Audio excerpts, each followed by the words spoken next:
Bonjour à tous et bienvenue dans le podcast Hors Jeu Capital, 122e numéro aujourd'hui pour revenir sur toute l'actualité du Paris Saint-Germain.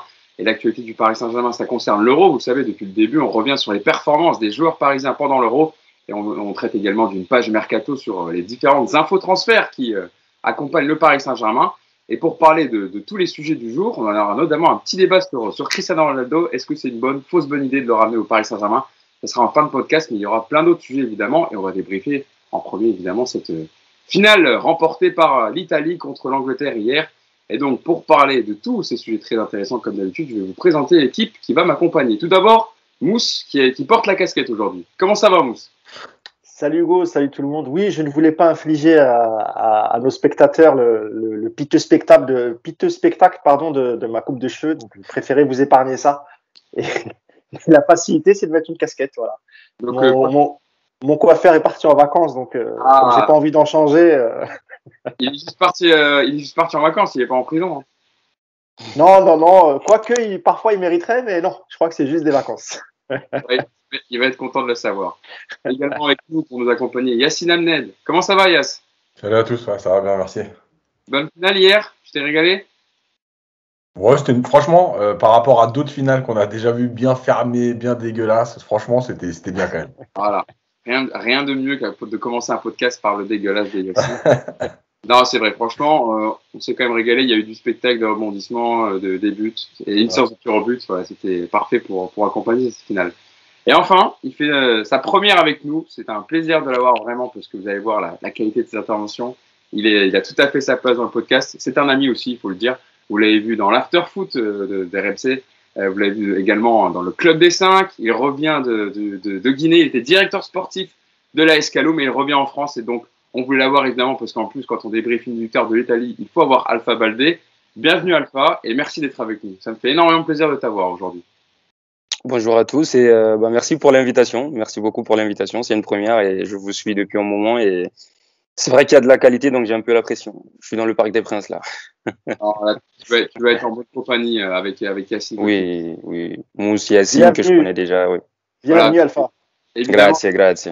J'ai présenté un peu le CV d'Alpha Baldé, mais vous le connaissez notamment pour ceux qui suivent le podcast de Paris United. Je sais qu'il y a des gens qui regardent aussi le Club des 5. Donc vous l'avez vu lors du Prime, on a fait le Prime des 100 000 abonnés vendredi soir et Alpha était de retour avec nous, donc ça me fait plaisir et j'espère qu'on le verra avec nous la saison prochaine. Il sera de retour dans l'émission. C'est prévu. Commençons avec, rentrons directement dans le vif du sujet, parce qu'en plus je sais qu'Alpha, tu étais très heureux hier de la victoire de l'Italie, évidemment. Victoire donc des Italiens, l'Italie qui remporte cet Euro 2020 après sa victoire au tir au but contre l'Angleterre. Donc dans cette finale à Wembley, les Freehands de Gareth Southgate qui avaient ouvert le score grâce à Luke Shaw en tout début de match à la 2e minute, avant que Leonardo Bonucci n'égalise sur corner et donc la squadra Azzurra qui remporte le 2e championnat d'Europe de son histoire, 53 ans après son premier sacre en 1968. Une équipe invaincue depuis 34 matchs désormais. Alpha, je vais me tourner vers toi directement, allez, place à l'invité. L'une des plus séduisantes sur le plan du jeu durant cet Euro par rapport à ce qu'a proposé l'Angleterre. Est-ce que c'est la victoire du football hier, Alpha? Oui, la victoire du football, la victoire d'une vision, d'un projet mis en place par Roberto Mancini qui... rapidement, il faut le rappeler, reprend un football italien en totale ruine après le match de barrage raté face à la Suède qui empêchait l'Italie de se qualifier pour une Coupe du Monde, une première depuis 58.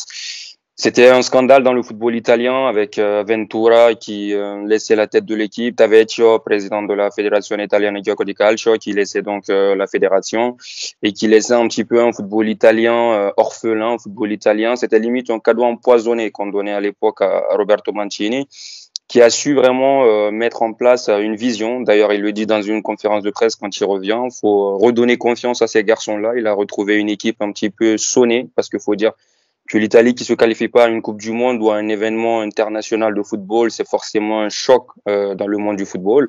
Il a réussi à mettre en place petit à petit un projet, une vision, un jeu, ce qu'on a vu du côté de l'Inter quand il était là, ce qu'on a vu du côté de Manchester City quand il a été champion également de Premier League avec cette équipe là en Angleterre.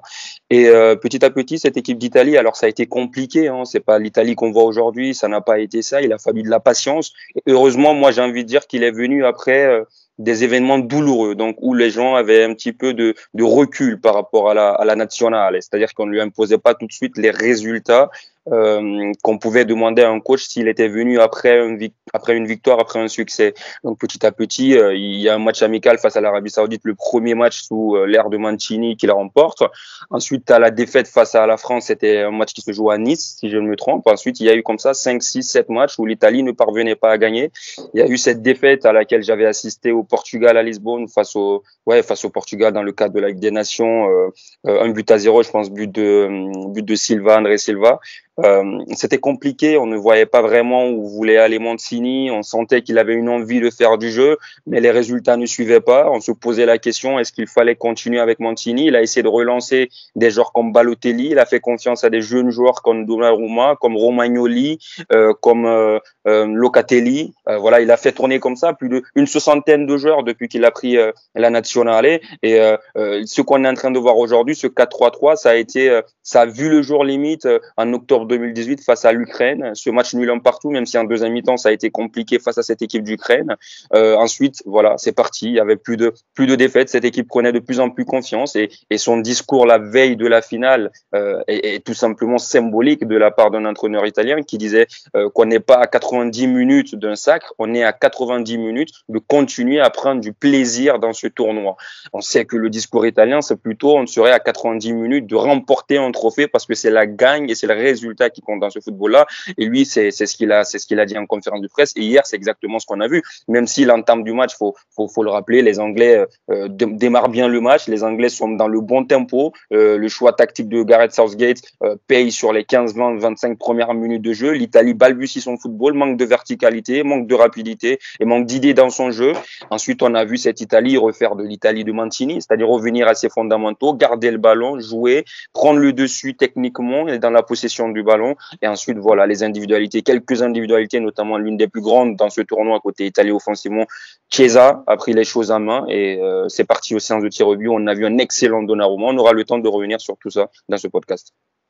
Yacine, toi, comment tu l'as pris cette finale? C'est vrai qu'on a vu les Anglais marquer rapidement. Alors, est-ce que peut-être ça a fait que les Anglais sont, bon, même si on n'a pas vu beaucoup de jeux de la part de l'équipe de Gareth Southgate pendant cet Euro, mais ils sont restés un peu derrière, ils sont restés limite bloc bas avec Kane très loin d'eux à 25 mètres de ses buts.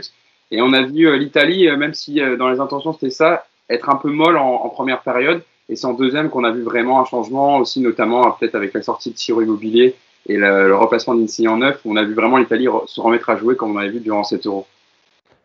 Ouais, en fait, c'est toujours spécial parce que c'est presque à chaque fois, enfin, on dit souvent que le premier but, quand il est marqué très vite, comme ça, il peut aussi te faire du mal. C'est compliqué à comprendre, mais en fait, c'est la vérité parce que quand t'as pas de principe de jeu, quand tout est basé sur la différence individuelle, parce que je rappelle que Southgate a quand même expliqué qu'il s'était inspiré de l'équipe de France 2018, etc. Je pense qu'on l'a vu tout au long de la compétition. L'objectif, c'était de pas prendre de but. Et ensuite de miser sur Sterling, sur Saka, suivant celui qui jouait, sur Mount.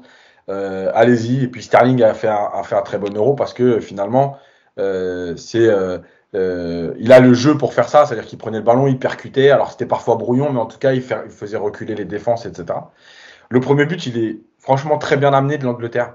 C'est-à-dire que tu as tous les principes de jeu du 3-5-2, du 3-4-3. Avec le genre de couloir qui vient fermer au deuxième, qui est à la réception du centre, etc. Même s'il y a des erreurs côté italien. Et puis après, ils ont décidé on mène 1-0, c'est parfait. En gros, c'est le scénario parfait. Maintenant, on va pouvoir défendre. Et c'est pas l'Italie qui est moins bonne pendant une demi-heure, c'est que c'est très compliqué au moment où tout le monde est encore frais physiquement de trouver des décalages dans une équipe qui défend à une ligne de 5, une ligne de 3. Et deux devant qui restent un peu comme ça, un peu électronique, mais encore une ligne de 3, des fois c'était 4 parce que Sterling revenait très bas. Enfin, bon, en gros, c'était très compliqué, mais en fait, au fur et à mesure, ça commence à s'ouvrir parce qu'on arrive en bout de compétition. Même les Anglais, qui avaient l'air plutôt bons physiquement en demi-finale, ils ont commencé aussi à lever le pied, ils commencent à avoir des espaces. Et effectivement, il y a aussi ce réaménagement tactique avec Insigne en faux neuf, etc., qui pose des problèmes parce que l'Euro d'Immobilier, il est très compliqué. Dans les déplacements, dans les choix de jeu, ça a été dur pour lui. Mais après, moi, je fais partie toujours de ceux qui pensent qu'un match aussi, c'est même si Immobilier n'a pas été bon, et il n'a pas été bon, il fait partie du scénario. C'est-à-dire qu'il a quand même, malgré tout, existé devant la défense, même s'il n'a pas touché de ballon, ses courses, etc. Tu sais, quand tu remplaces un joueur, c'est aussi ce que l'autre a créé avant, ce qu'il a fatigué. Bref, c'est pas. Même si ton match n'est pas bon en tant que tel, il y a toujours un impact. Bref. Et voilà. Et puis moi, je suis surtout content pour une chose, c'est que puisque Southgate s'est inspiré de l'équipe de France, s'il avait gagné, je pense qu'on était parti pour une ou deux grosses compétitions où tout le monde se serait dit ok, l'objectif c'est d'abord de pas prendre de but. Là, on peut dire voilà, malgré tout que c'est le football qui l'a emporté parce que sur 7 matchs, l'Italie a quand même proposé 5 bonnes prestations. Une contre l'Espagne qui a été compliquée, mais c'était l'Espagne, mais le match était bon. Et donc, c'est quand même le football qui a gagné, on va dire. En tout cas, Et contre l'Autriche, peut-être. Et contre l'Autriche, où ouais, ça a été un petit peu l'Autriche, compliqué. L'Autriche, la première mi-temps qui est plutôt bonne. Ouais, la première. Qui est pas bonne du tout. Enfin, voilà, mais voilà, en tout cas, c'est le jeu qui a gagné et c'est le principal. Oui, Mousse, voilà, c'est clair. C'est vrai que l'Italie, ça aurait été dommage de voir l'Italie échouer en finale après ce qu'ils ont proposé durant tout cet Euro. Et au final, ça avait récompensé le très bon travail de Roberto Mancini qui a su, comme disait Alpha, créer vraiment une identité collective pour l'emporter hier face aux Anglais. Quand on sait d'où vient cette Italie et leur non-qualification en 2018, oui, vu le travail, après Alpha l'a bien dit, c'est-à-dire que Mancini a eu le temps de travailler, a eu le temps d'incorporer des jeunes joueurs, et quand on voit le résultat ou en tout cas le style de jeu qu'il y a eu pendant cet Euro, il y a peu d'équipes qui ont joué comme l'Italie. Il y a l'Espagne qui était quand même un peu au-dessus en termes de possession, peut-être au niveau technique.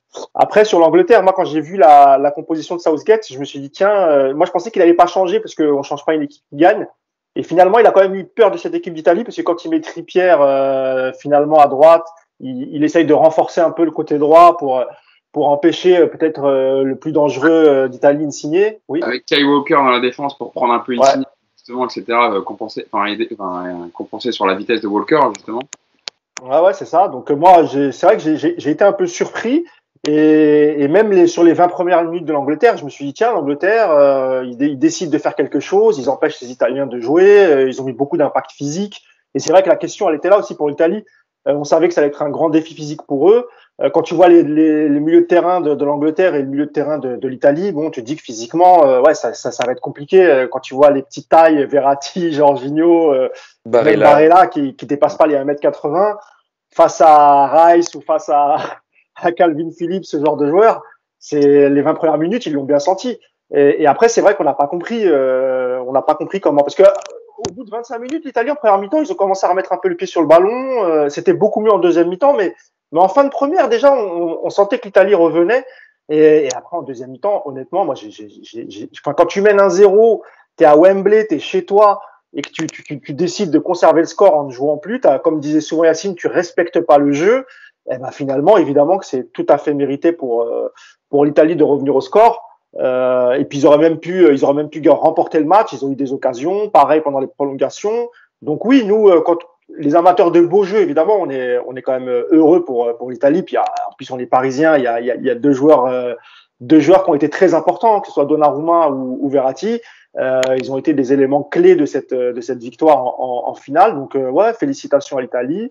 Et puis pour les détracteurs de Verratti, en effet, je sais pas quel argument ils trouveront pour critiquer son match, mais parce que Barella, moi j'ai trouvé décevant hier pendant cette finale, et Jorginho, fidèle à lui-même, il a fait une super finale, je trouve. Et puis Marco Verratti, même si les 20-25 premières minutes en première mi-temps, c'était pas trop ça pour Marco, et petit à petit il est rentré. Et puis finalement, il fait 95 minutes et il fait une deuxième mi-temps de haut niveau. Voilà.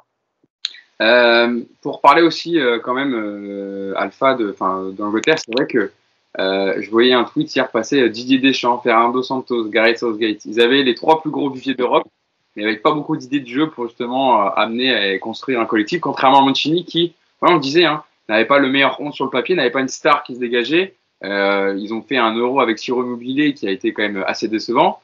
Eux, par rapport à l'effectif qu'ils avaient, et puis aussi, je pense qu'ils ont intégré dans les changements de faire entrer Marcus Rashford et Jadon Sancho à la 120e minute pour tirer les pénaltys, c'est un peu un manque de respect. Ça lui est revenu comme un boomerang à Gareth Southgate. C'est ce peu de changements, ce peu d'initiative, en tout cas dans la lecture du match, au moment où, par exemple, même tu aurais pu faire rentrer un Jack Grealish pour apporter offensivement et qui rentre pareil, lui, à la 99e minute dans les prolongations, quoi.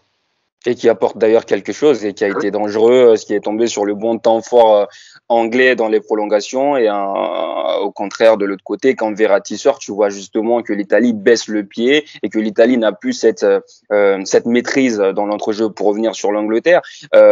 Quand on voit l'image offensive de la squadra azzurra avec Chiesa, Berardi, Insigne, Belotti, Immobile, et que tu regardes en face sur le banc, tu jettes un coup d'œil, tu vois Sancho, tu vois Rashford, tu vois Grealish, tu dis oh mon Dieu, mais qu'est-ce que c'est impressionnant et qu'est-ce que c'est extraordinaire. Alors moi, là où j'en veux véritablement à Southgate, c'est pas dans la préparation de ce match-là et l'idée de base. Le choix, quand Mousse a parlé tout à l'heure qu'il fallait peut-être pas changer cette défense à 4 sur laquelle il se bâtit depuis quelques mois et contrairement à la Coupe du Monde 2018 où il évoluait justement dans ce schéma à 3 avec Walker dans l'axe, c'est que comme face à l'Allemagne, ça lui avait donné raison, c'est-à-dire que il avait réussi à fermer les espaces un petit peu, même si les Allemands par l'intermédiaire de Werner aurait pu tuer le match ou en tout cas faire changer l'histoire du match avec Werner Havertz ou même l'égalisation de Müller qui aurait dû trouver le cadre et permettre à l'Allemagne de faire un autre match.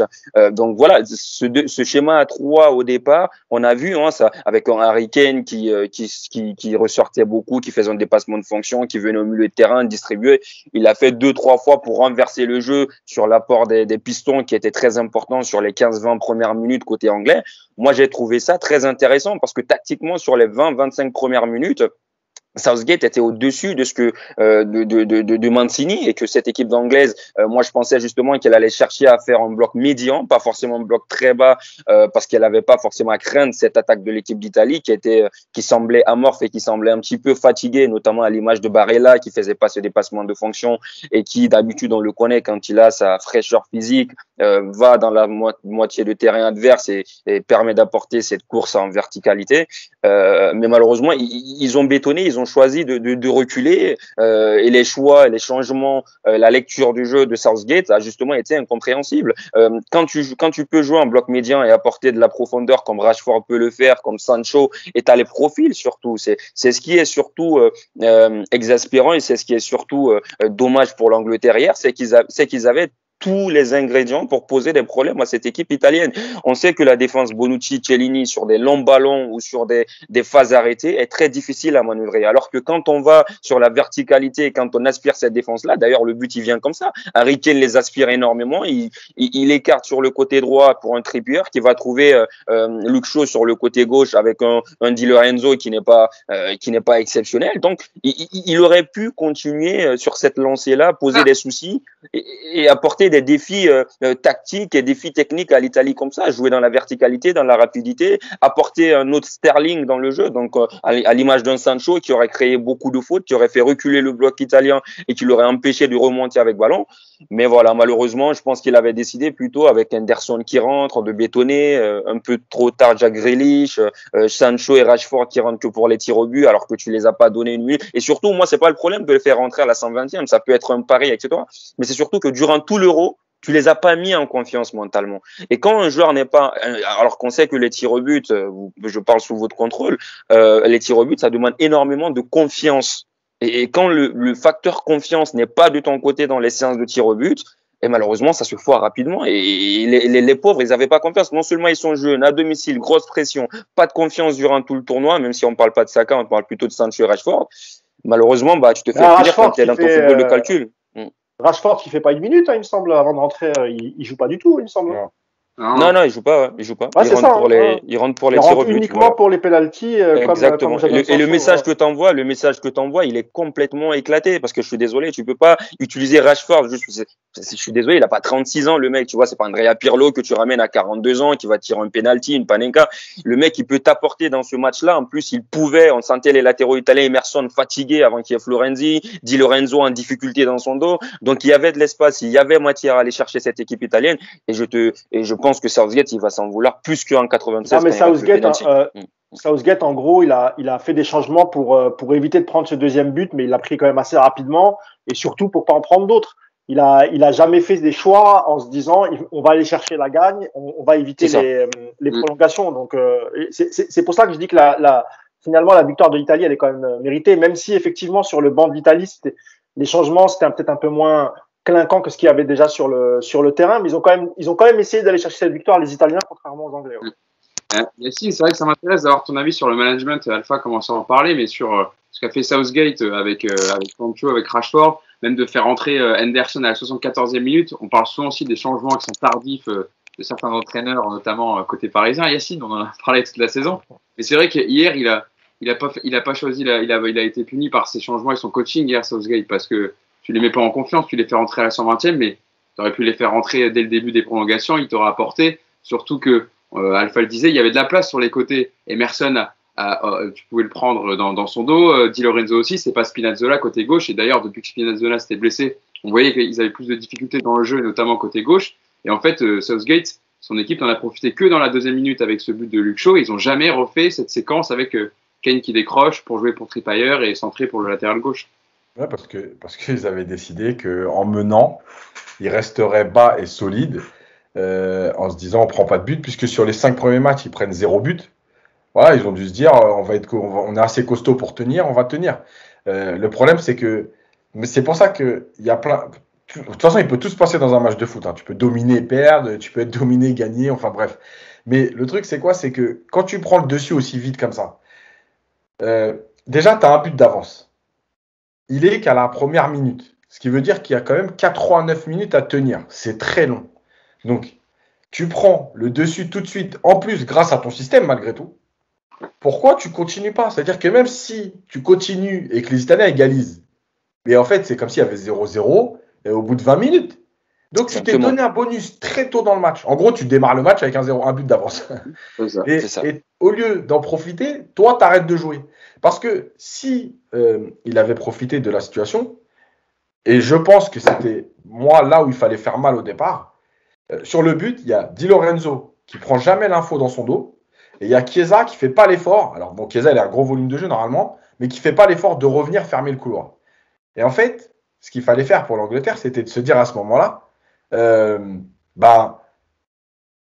il faut obliger Chiesa à défendre. Et s'il veut pas défendre, on sera en supériorité tout le temps. Toi, t'arrêtes de jouer. Donc, déjà, on comprend pas. Donc après, t'existes pratiquement pas pendant 1 heure, 1 heure et demie jusqu'aux prolongations. Et après, les choix, mais évidemment que, déjà, je rejoins Alpha sur l'idée de la confiance. Il y a un mec qui est là depuis le premier jour du rassemblement. Le dernier jour, quand il reste 25 secondes, tu es en train de lui dire, tiens, vas-y, enlève ta chasuble, tu vas tirer le penalty. Mais t'es fou, quoi. Non, mais, en plus, cette nouvelle mode-là, de garder 3 changements, pour faire rentrer des tireurs de pénalty. Le coach, va falloir arrêter. À un moment donné, il vaut peut-être mieux faire tirer, soi-disant, un moins bon tireur, mais qui est dans le rythme du match, dans l'émotion du match. Tu vois, là, le mec, il est sur le banc. D'un coup, l'autre, il se retourne, il dit, au fait, viens, tu viens, s'il te plaît, il y a un pénalty à tirer, vas-y.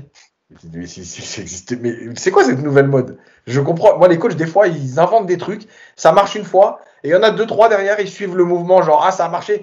Je vais me garder 3 tirs. Mais t'as pas envie de faire 3 changements quand tu peux encore gagner le match sur le temps réglementaire ou prolongation? Tu fais 3 changements à la 120e. Enfin bref.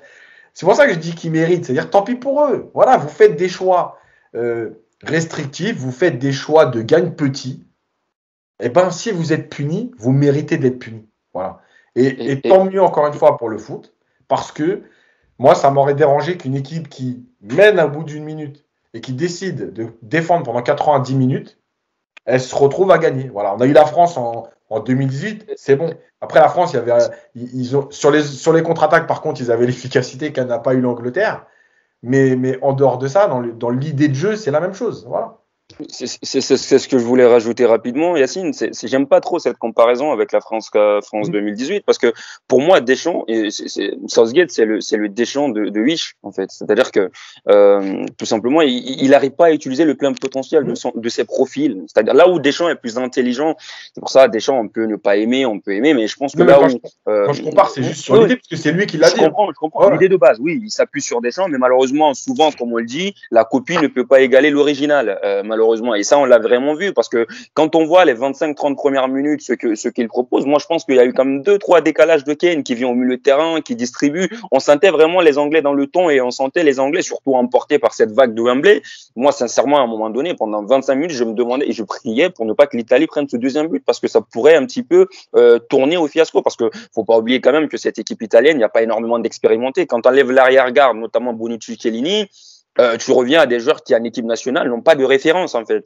Marco Verratti, absent de l'Euro 2016, absent de la double confrontation face à la Suède, notamment match retour qui élimine l'Italie de la Coupe du Monde. Donc voilà, c'est Chiesa, tout jeune arrivé, qui gagne même sa place durant la compétition. Berardi, Ciro Immobile, pas d'assurance avec l'Italie. Belotti, enfin voilà. Donc ça pouvait d'un moment à l'autre se retourner contre l'Italie et ce manque d'expérience-là. Ce qu'il faut d'ailleurs aussi saluer dans cette compétition pour l'Italie, c'est qu'ils ont réussi à montrer de la force, du caractère, alors que c'est une équipe un petit peu jeune, qu'il faut dire, dans cette compétition et qui découvrait ce genre de tournoi. Maintenant, pour rester sur Southgate, c'est que dans la prolongation, à un moment où l'Angleterre a repris un petit peu le jeu, quand Marco Verratti sort du match, je m'attendais à ce qu'il y ait du Rashford, du Sancho, pour aller forcer le destin, pour aller en tout cas pousser l'Italie, parce qu'on sentait que l'Italie, à un moment donné, après l'égalisation sur les 90 minutes, ils auraient pu plier le match. Je suis d'accord avec Mousse qui le disait tout à l'heure. D'ailleurs, ils ont eu quelques opportunités, Berardi, Chiesa qui a forcé un petit peu. Ils auraient pu tuer ce match-là et finir en 90 minutes. Mais quand c'est parti aux prolongations, on sentait la fatigue à l'image de Barella. Mousse, je te rejoins, Barella qui n'a pas fait son meilleur match dans cette finale, mais on sentait déjà en demi-finale qu'il était un petit peu sur les rotules, ouais, énormément utilisé par Conte cette saison, très fatigué au milieu de terrain. Mais on sentait les Italiens un petit peu partir tout doucement vers la séance des tirs au but avec cette confiance qu'ils ont en Donnarumma. Et les Anglais, je les ai vus reprendre un petit peu le ballon vers la 105e, 110e. Et il restait encore 10 minutes où tu pouvais aller forcer, apporter de la fraîcheur. Imagine une rapidité, une technique de Sancho sur les 10 dernières minutes de cette prolongation, alors que Emerson, même s'il a été remplacé par Florenzi, c'est pas l'assurance pour risque, vous le connaissez au PSG plus que moi. Di Lorenzo, pareil. Bonucci, Chiellini, même s'ils étaient dans leur match extraordinaire, mais avec la fatigue de 100 minutes dans les jambes, sur les appuis courts de Sancho. D'ailleurs, Alpha, tu vois la faute grossière que fait Chiellini, je crois que c'est sur Saka. Ça exactement. Ça prouve qu'effectivement, en vérité, il t'avait de quoi le déstabiliser parce que il le retient comme ça parce qu'il sait que Saka, s'il part, c'est fini. Voilà, évidemment. Pourquoi ? Parce que tu vois Chiellini, il protège, etc. pour la mettre en touche, mais Saka passe devant et il voit. Il y a un beau et il voit que Saka arrive à la sauver et Saka il est en train d'accélérer. Et imagine, tu rajoutais Sancho et Rashford dans le casse-tête italien à 100 minutes. Chiellini, il voit le banc, il voit Rashford et Sancho sortir alors qu'il leur reste 10 minutes de tir au but. Qu'est-ce qu'ils doivent s'imaginer ? Ils doivent se dire, oh, là, on est un petit peu dans des difficultés. Il y aura de la vitesse, de l'accélération avec un Grealish qui peut t'apporter des passes entre les lignes. Enfin, moi, je suis très dégoûté par ce qu'a fait hier Southgate parce que tout simplement, comme le dit Yacine, comme le dit beaucoup de gens, il n'a pas respecté le football. Et surtout, moi, c'est pas le fait de jouer, d'avoir cette possession et tout ce qu'on veut. C'est surtout de pas avoir maximisé sur les profils qu'il avait. Même en jouant dans un bloc médian, après avoir ouvert le score 2 minutes après le coup de sifflet, après le début du match, il ne pouvait pas proposer ce qu'il a proposé et se contenter et tout à l'heure c'est Moussou Yacine qui le dit parce que sa défense a été solide dans ce tournoi et se dire qu'ils vont rester sur cette solidité, on ne sait jamais, un but ça peut venir d'un contre son camp, d'un coup de pied. Marco Verratti qui gagne un duel de la tête, qui l'aurait écrit le script là avant la finale. Oui, c'est ça le football aussi, l'imprévisibilité du football, c'est pour ça qu'on l'aime évidemment et c'est pour ça qu'il faut à un moment donné ne pas être dans ce football de calcul là et quand tu as la possibilité de tuer ton adversaire et de ne pas laisser l'ours en vie encore parce qu'après, il peut être très dangereux. Et on va parler quand même de deux joueurs. Je disais, on va faire deux focus sur deux joueurs italiens qui, il y en a un est déjà parisien, il y en a un ils veulent devenir. Commençons avec Marco Verratti, puisque vous en parliez, etc., de son match. Mousse, je me tourne vers toi. Marco Verratti, qui une nouvelle fois a été le meilleur des trois milieux de terrain, hein, qui a peut-être, le meilleur italien peut-être au-delà de Donnarumma, mais parce qu'il a été décisif sur la séance de péno, mais dans le match, on va dire, jusqu'à ce qu'il sorte, dans les prolongations. Marco Verratti, il a touché 127 ballons, il a été organisateur il a lancé les actions, il a été au départ de tout. Mousse, 134, 127 avant sa sortie, 134 au total. 134 au total. Ouais. Bon, merci. Énorme. Merci. C'est énorme. Moi, j'ai vu le chiffre là, mais c'est déjà énorme. Avant sa sortie. Mousse, qu'est-ce que tu as pensé du match de Marco Verratti, toi ? Tu le disais déjà, au-dessus de Barella, tu as commencé à en parler, mais voilà, pour préciser sur l'ensemble de son match. Ouais. Comme j'en avais parlé quand je faisais un petit résumé global du match, c'est vrai que les 25 premières minutes, Verratti, comme pour toute l'équipe d'Italie, ça a été un peu plus compliqué. Il a eu du mal à poser le pied sur le ballon, à construire. Ensuite, ça a été un peu mieux et vraiment là, on a retrouvé vraiment le Marco Verratti qu'on aime, le distributeur, le maestro, le chef d'orchestre avec. Et je trouve que l'association, vraiment, elle fonctionne super bien avec Jorginho. Là, vraiment, on a retrouvé le vrai Marco Verratti. Tout passait par lui. Vous l'avez rappelé, il est sur le but de Bonucci, parce que c'est lui qui met sa tête là où des mecs auraient peut-être même pas mis le pied. Tu vois. Donc non, on a retrouvé le Marco Verratti. Bon, après, il fait 95 minutes. C'est la première fois qu'il fait un match complet. Bon, après, évidemment, c'est un peu plus compliqué de le garder pour les prolongations. Et c'est vrai qu'après, pendant la prolongation, on a vu que quand même, le fait qu'il ne soit plus là, ça change complètement et que tu as beaucoup moins de maîtrise au milieu. Donc voilà, non, c'est un super bon match de Marco Verratti. C'est vrai que Barella, je pense que, comme l'a dit Alpha, depuis la demi-finale, c'était déjà un peu plus compliqué. Vu la générosité qu'il a mis pendant tout cet Euro, je pense qu'il y avait de la fatigue. Mais par contre, là où je suis agréablement surpris, c'est vrai que Verratti, en deuxième mi-temps, même si en première mi-temps, pendant les 25 premières minutes, les Italiens, ils courent un peu derrière le ballon, ils ont du mal à mettre le pied dessus. Moi, je l'ai pas senti vraiment fatigué, enfin, je l'ai pas senti épuisé ou au bord de la rupture. Je pense sincèrement qu'il aurait même pu. C'était le dernier match, après c'était les vacances. Je pense qu'il aurait fait l'effort même pendant la prolongation. Bon, après Mancini, son rôle c'est aussi de gérer les joueurs, et tant mieux pour nous parce qu'il il est pas blessé. Donc comme ça, il va pouvoir se reposer en vacances tranquillement et revenir en pleine forme au PSG. Mais non, chapeau, parce que pour l'ensemble de son œuvre, j'ai envie de te dire, parce que quand tu reviens de blessure, que tu joues pas les 2 premiers matchs, que ton remplaçant fait 2 super matchs, que tu peux même commencer à douter sur le fait que est-ce que ton sélectionneur va te redonner la confiance, etc. Mais en vérité, Mancini, son plan de jeu, il l'avait dans la tête. Il y avait même pas de suspense pour lui. Il a mis Locatelli parce qu'il avait pas le choix, parce qu'il était privé de Verratti. Une fois qu'il a vu que Verratti, parce qu'il joue le 3e match qui est sans conséquence parce que l'Italie est déjà qualifiée, mais il a quand même cette qualité de jeu au milieu de terrain. Et je pense que dans sa tête, de toute façon, son plan de jeu, c'était vraiment Jorginho, Verratti et Barella. Et il a eu raison. C'était sa vision du jeu. Alors évidemment, en termes de gabarit, je l'avais dit tout à l'heure, physiquement, c'est un peu plus compliqué dans ce que tu vas proposer, surtout face à une équipe comme l'Angleterre. Mais il a tiré encore une fois son épingle du jeu, Verratti. Il a fait un super Euro. Encore une fois, il a été un playmaker hier avec Donnarumma. Ça a été un des joueurs les plus importants du match. Félicitations à lui. Et encore une fois, je suis content parce qu'il a tenu, pas de blessure. Physiquement, il a l'air d'être bien, il est affûté. J'ai hâte de le voir reprendre avec le Paris Saint-Germain.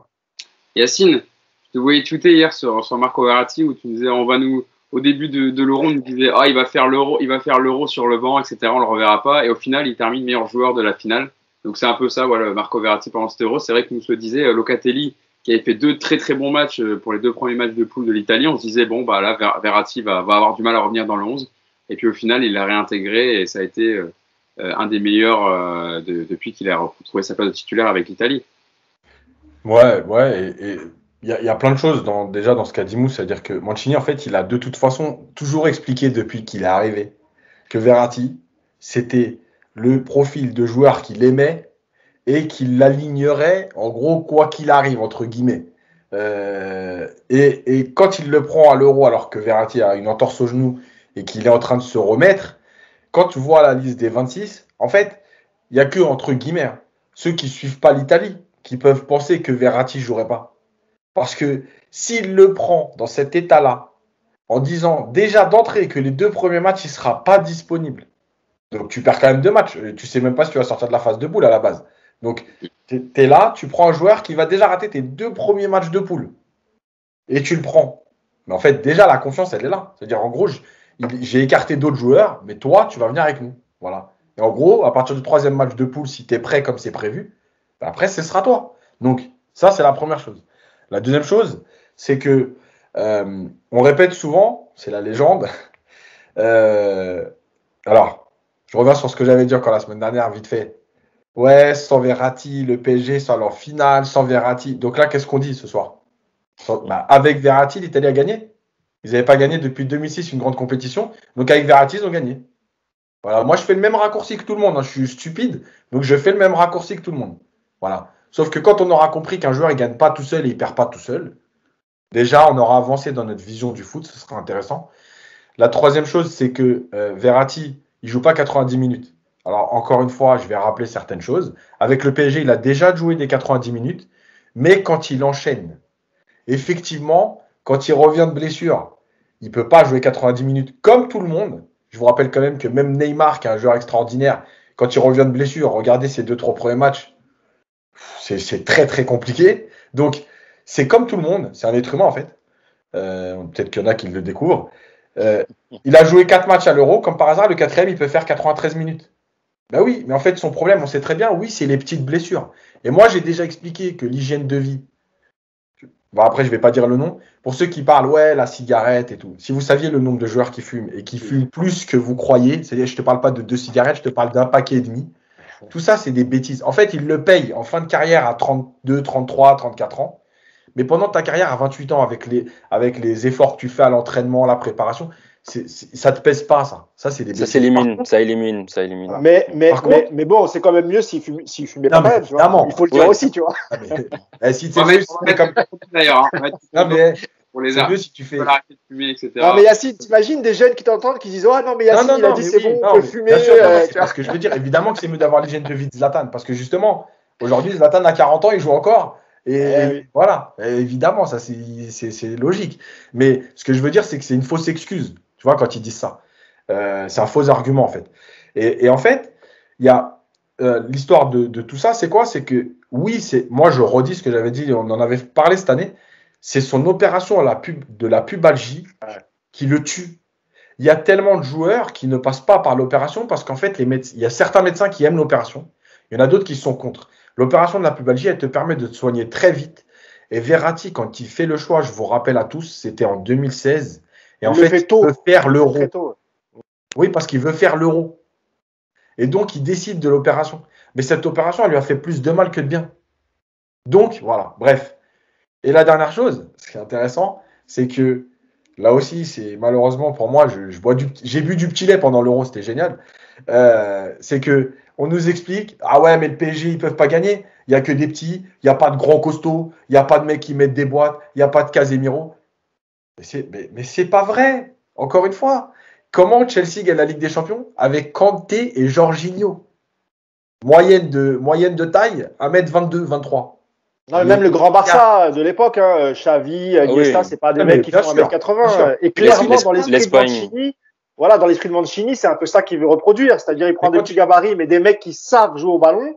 J'ai des bons techniciens, des mecs qui vont pouvoir te faire tourner la tête au milieu de terrain, parce que la pression, ça leur fait pas peur. Et c'est exactement ce que tu dis, Yacine. C'est-à-dire qu'il n'y a pas besoin, il y a pas besoin d'avoir 10 Golgoth au milieu. Si tu as des mecs d'1m65, 70, mais qui techniquement te sont 3-4 fois supérieurs, bon, bah voilà. L'histoire, elle est réglée. Juste sur l'Espagne, la différence, c'est quand tu dis ça, on disait, ouais, Busquets, c'est un joueur un peu méchant, qui fait plus d'1m80. Donc, tu sais, toujours, on essaie de te trouver ce fameux truc. Mais en fait, le truc, c'est quoi? C'est pour terminer, tu as 3 milieux qui courent, qui défendent. Parce que contrairement à encore une fois, la légende, Verratti, c'est le joueur qui court le plus au PSG en Ligue des Champions quand il joue. Quand il est sur le terrain, le temps passé sur le terrain, c'est lui qui court le plus.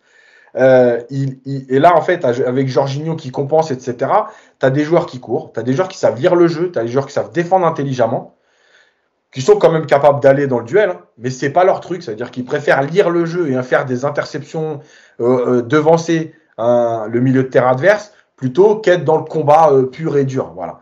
Et après, effectivement, quand ils ont le ballon, c'est autre chose aussi. Donc, voilà. Et même dans les 20 premières minutes, c'est vrai que Verratti a été un peu moins bien que sa deuxième mi-temps, par exemple. Mais c'est le seul qui a arrivé à trouver, justement, cette passe et qu'on arrivait à trouver pour garder le ballon. Après, comme j'ai expliqué, c'est aussi une question de densité anglaise. Hein.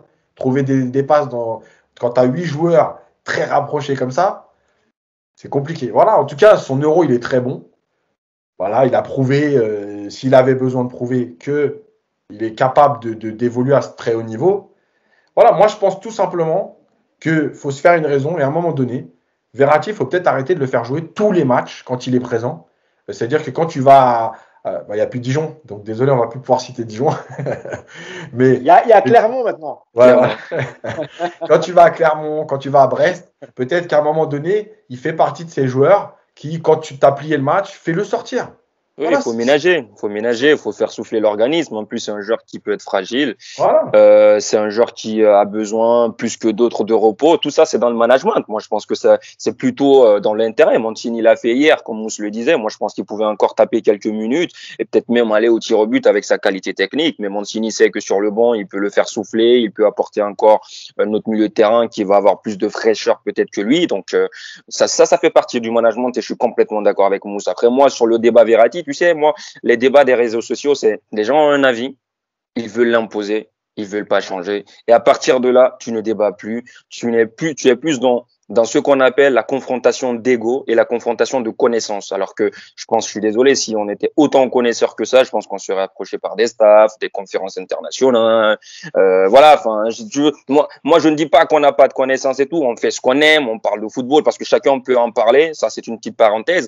Mais il faut que chacun accepte de se respecter dans ses avis et que surtout on essaie de voir la crédibilité ou l'idée cachée derrière ce qu'on dit au lieu d'aller dans un combat d'ego. Donc sur Verratti, tout le monde sait que sur certains matchs, on nous bassine avec des faux arguments. L'Italie n'a pas gagné. Moi, d'ailleurs, je suis très content que cette anomalie ait été réglée, entre guillemets, parce que c'est vrai qu'avec la sélection, la Squadra Azzurra, c'est ce qui se disait aussi en Italie. Il n'a pas de référence forcément avec cette équipe nationale-là. L'Euro 2016, il était attendu. Malheureusement, il n'est pas là. Tu rappelles cette opération pubalgie et il n'a pas pu revenir.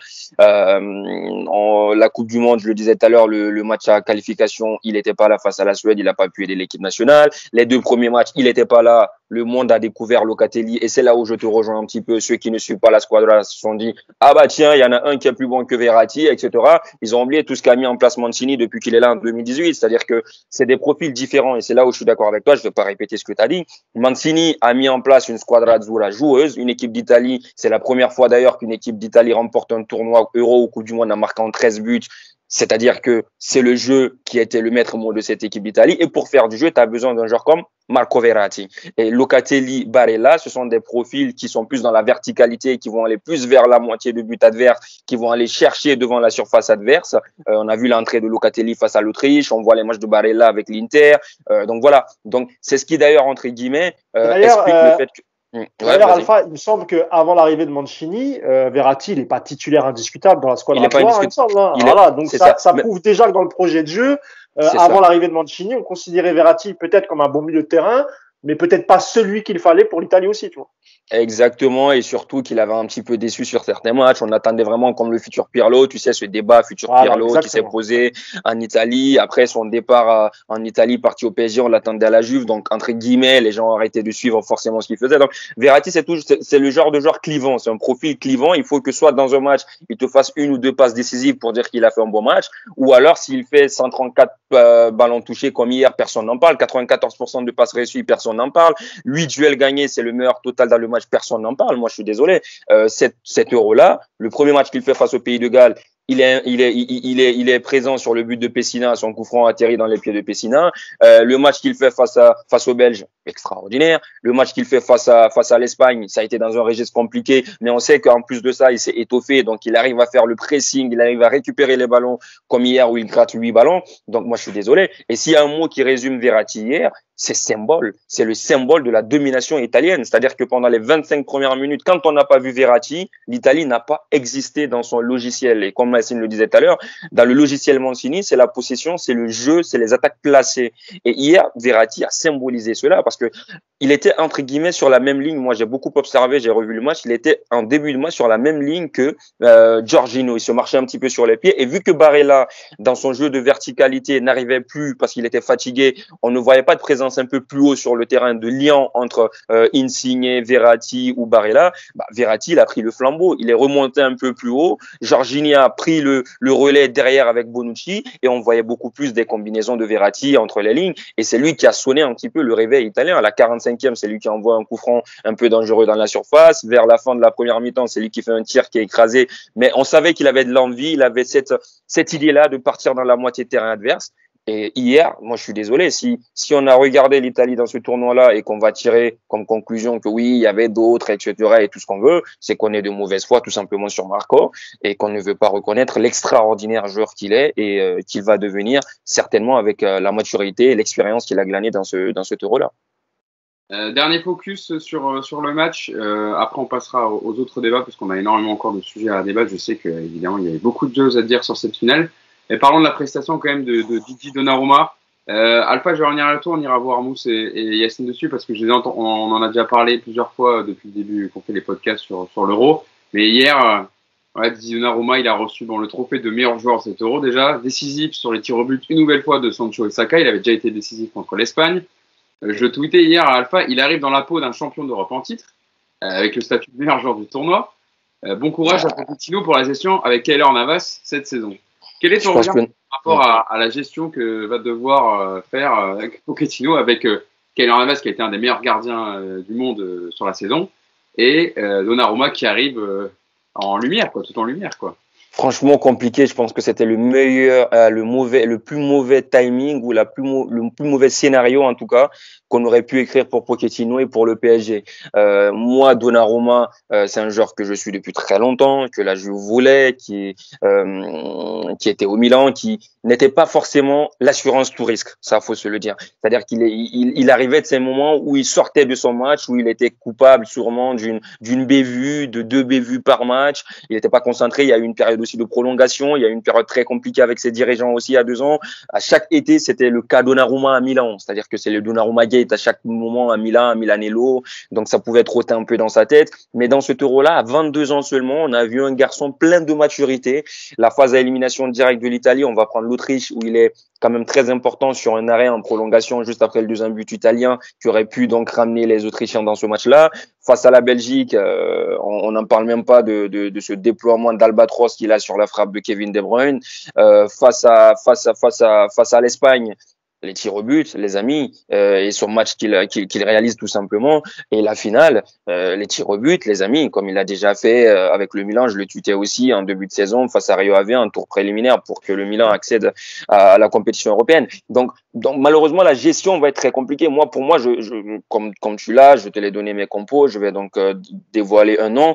C'est Keylor Navas que je mets dans les buts parce que tout simplement, faut respecter aussi ce que Keylor Navas a fait. Faut pas oublier qu'à lui tout seul, entre guillemets, il qualifie le PSG face au Bayern. Faut pas oublier que quand il est au Real Madrid, il fait gagner la Ligue des Champions aussi au Real Madrid. Ça, c'est en fait. Que c'est un gardien très expérimenté, apprécié du vestiaire. Moi, le côté apprécié du vestiaire, etc., j'en parle pas beaucoup parce que voilà, tu peux être un bon pote de vestiaire, tu peux animer, tu peux être pas mal, aimé de tous et que tu te contentes de ton rôle de remplaçant. Mais c'est surtout ses performances sur le terrain, c'est qu'il est très très bon sur le terrain aussi, Keylor Navas. Mais aujourd'hui, tu as quelqu'un qui va arriver, qui est champion d'Europe, dont le monde entier, l'Europe entière a vu les performances extraordinaires dans ce tournoi-là.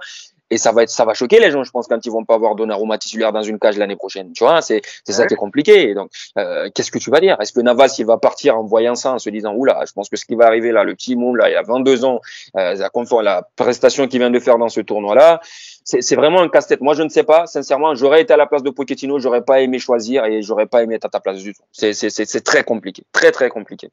C'est vrai que Mousse, là, c'est que faire, quoi. Parce que Pochettino, ok, c'est le choix du riche, mais là, c'est des nœuds dans la tête et c'est surtout de se dire que, déjà, parce que on avait évoqué le fait qu'il soit prêté, tu peux pas se permettre de le prêter alors qu'avec l'Euro qu'il a fait, etc. Donc, c'est bon courage à Pochettino, quoi. Leonardo et Nasser le mettent dans une bonne situation, quoi. Bien confortable. Moi, j'avais déjà dit bien avant que l'Euro commence, quand c'était fait pour Donnarumma, qu'il ne serait pas prêté. Parce que c'est pas le genre de joueur que tu prêtes ou que tu dis, bon, on te prend.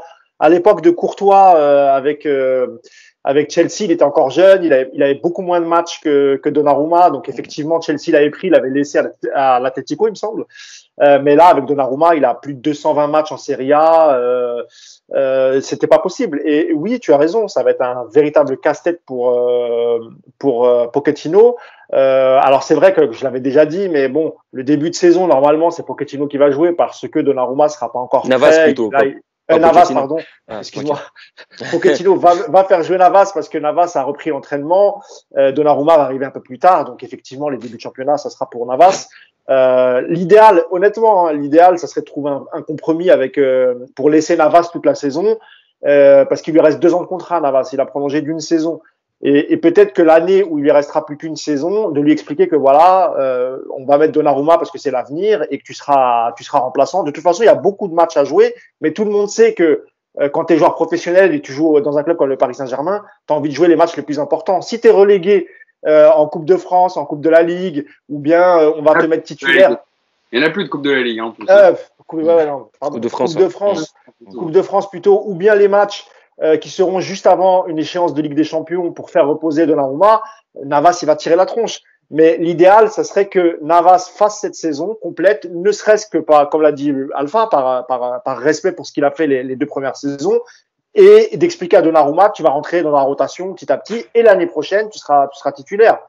Mais ça marchera pas comme ça. Moi, je pense que si Donnarumma a accepté de signer au PSG, en sachant qu'il y a un monstre comme Keylor Navas, c'est quand même qu'il a eu quelques garanties qu'il y aurait une concurrence saine et que le meilleur jouera. Et quand on sait aussi que Navas a eu quelques problèmes qu'il a eu quelques blessures cette saison, et notamment la dernière qui l'a empêché de jouer la fin de saison, et je sais plus le nom de la coupe qu'il devait jouer avec le Costa Rica, je sais plus si c'était la Golden Cup ou Golden Cup, je crois. La Golden Cup, voilà. Costa Rica. C'est ça. Pour une blessure à l'épaule. Donc ouais, tu sens qu'à son âge, il est un peu plus fragile, Navas. Est-ce que à la prochaine blessure, on switchera, on mettra Donnarumma et on expliquera à Navas que ça y est, c'est terminé pour lui. Et de toute façon, encore une fois, il lui reste un an de contrat. Ça veut dire que même si Donnarumma prend sa place cette saison parce qu'il est meilleur et parce qu'il arrive avec un statut de champion d'Europe, le PSG pourra toujours le revendre la saison prochaine. Il lui restera un an de contrat. Et on sait qu'un gardien de ce niveau-là, il peut jouer jusqu'à peut-être 38, 39 ans. Donc voilà. Après, comme tu l'as dit, Hugo, j'aimerais pas être à la place de Pochettino. Ça va être très très compliqué, mais même pas que pour Donnarumma et Navas. Oui. Quand on sait les noms qui circulent, qui peuvent arriver au PSG, je sais pas si c'est un cadeau. On reparlera de CR7 tout à l'heure. Mais voilà, c'est vrai que c'est compliqué pour un coach quand tu as beaucoup de noms comme ça, faire ton 11 en gérant les égos, en gérant le vestiaire. Et le vestiaire du PSG, il est pas facile, croyez-moi. Donc ouais, bonne chance à lui. Mais moi, comme je dévoile, comme Alpha, pardon, et je te laisse la parole, Yacine. Moi, cette année, en tout cas, je suis plutôt pour Navas parce qu'il a apporté quand même pas mal de choses et je trouverais ça injuste que du jour au lendemain on le retire parce qu'on a fait venir Donnarumma. Bon, qu'est-ce qu'il ferait, coach Yacine, là, s'il était à la tête du Paris Saint-Germain? Comment il ferait pour il démissionnerait.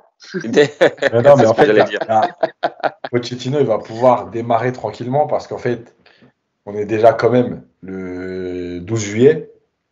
Ce qui veut dire que là, il va y avoir au moins 3 semaines de vacances pour les mecs qui ont fini l'Euro hier. Après, il y a la préparation. Le championnat de France reprend le 8 août.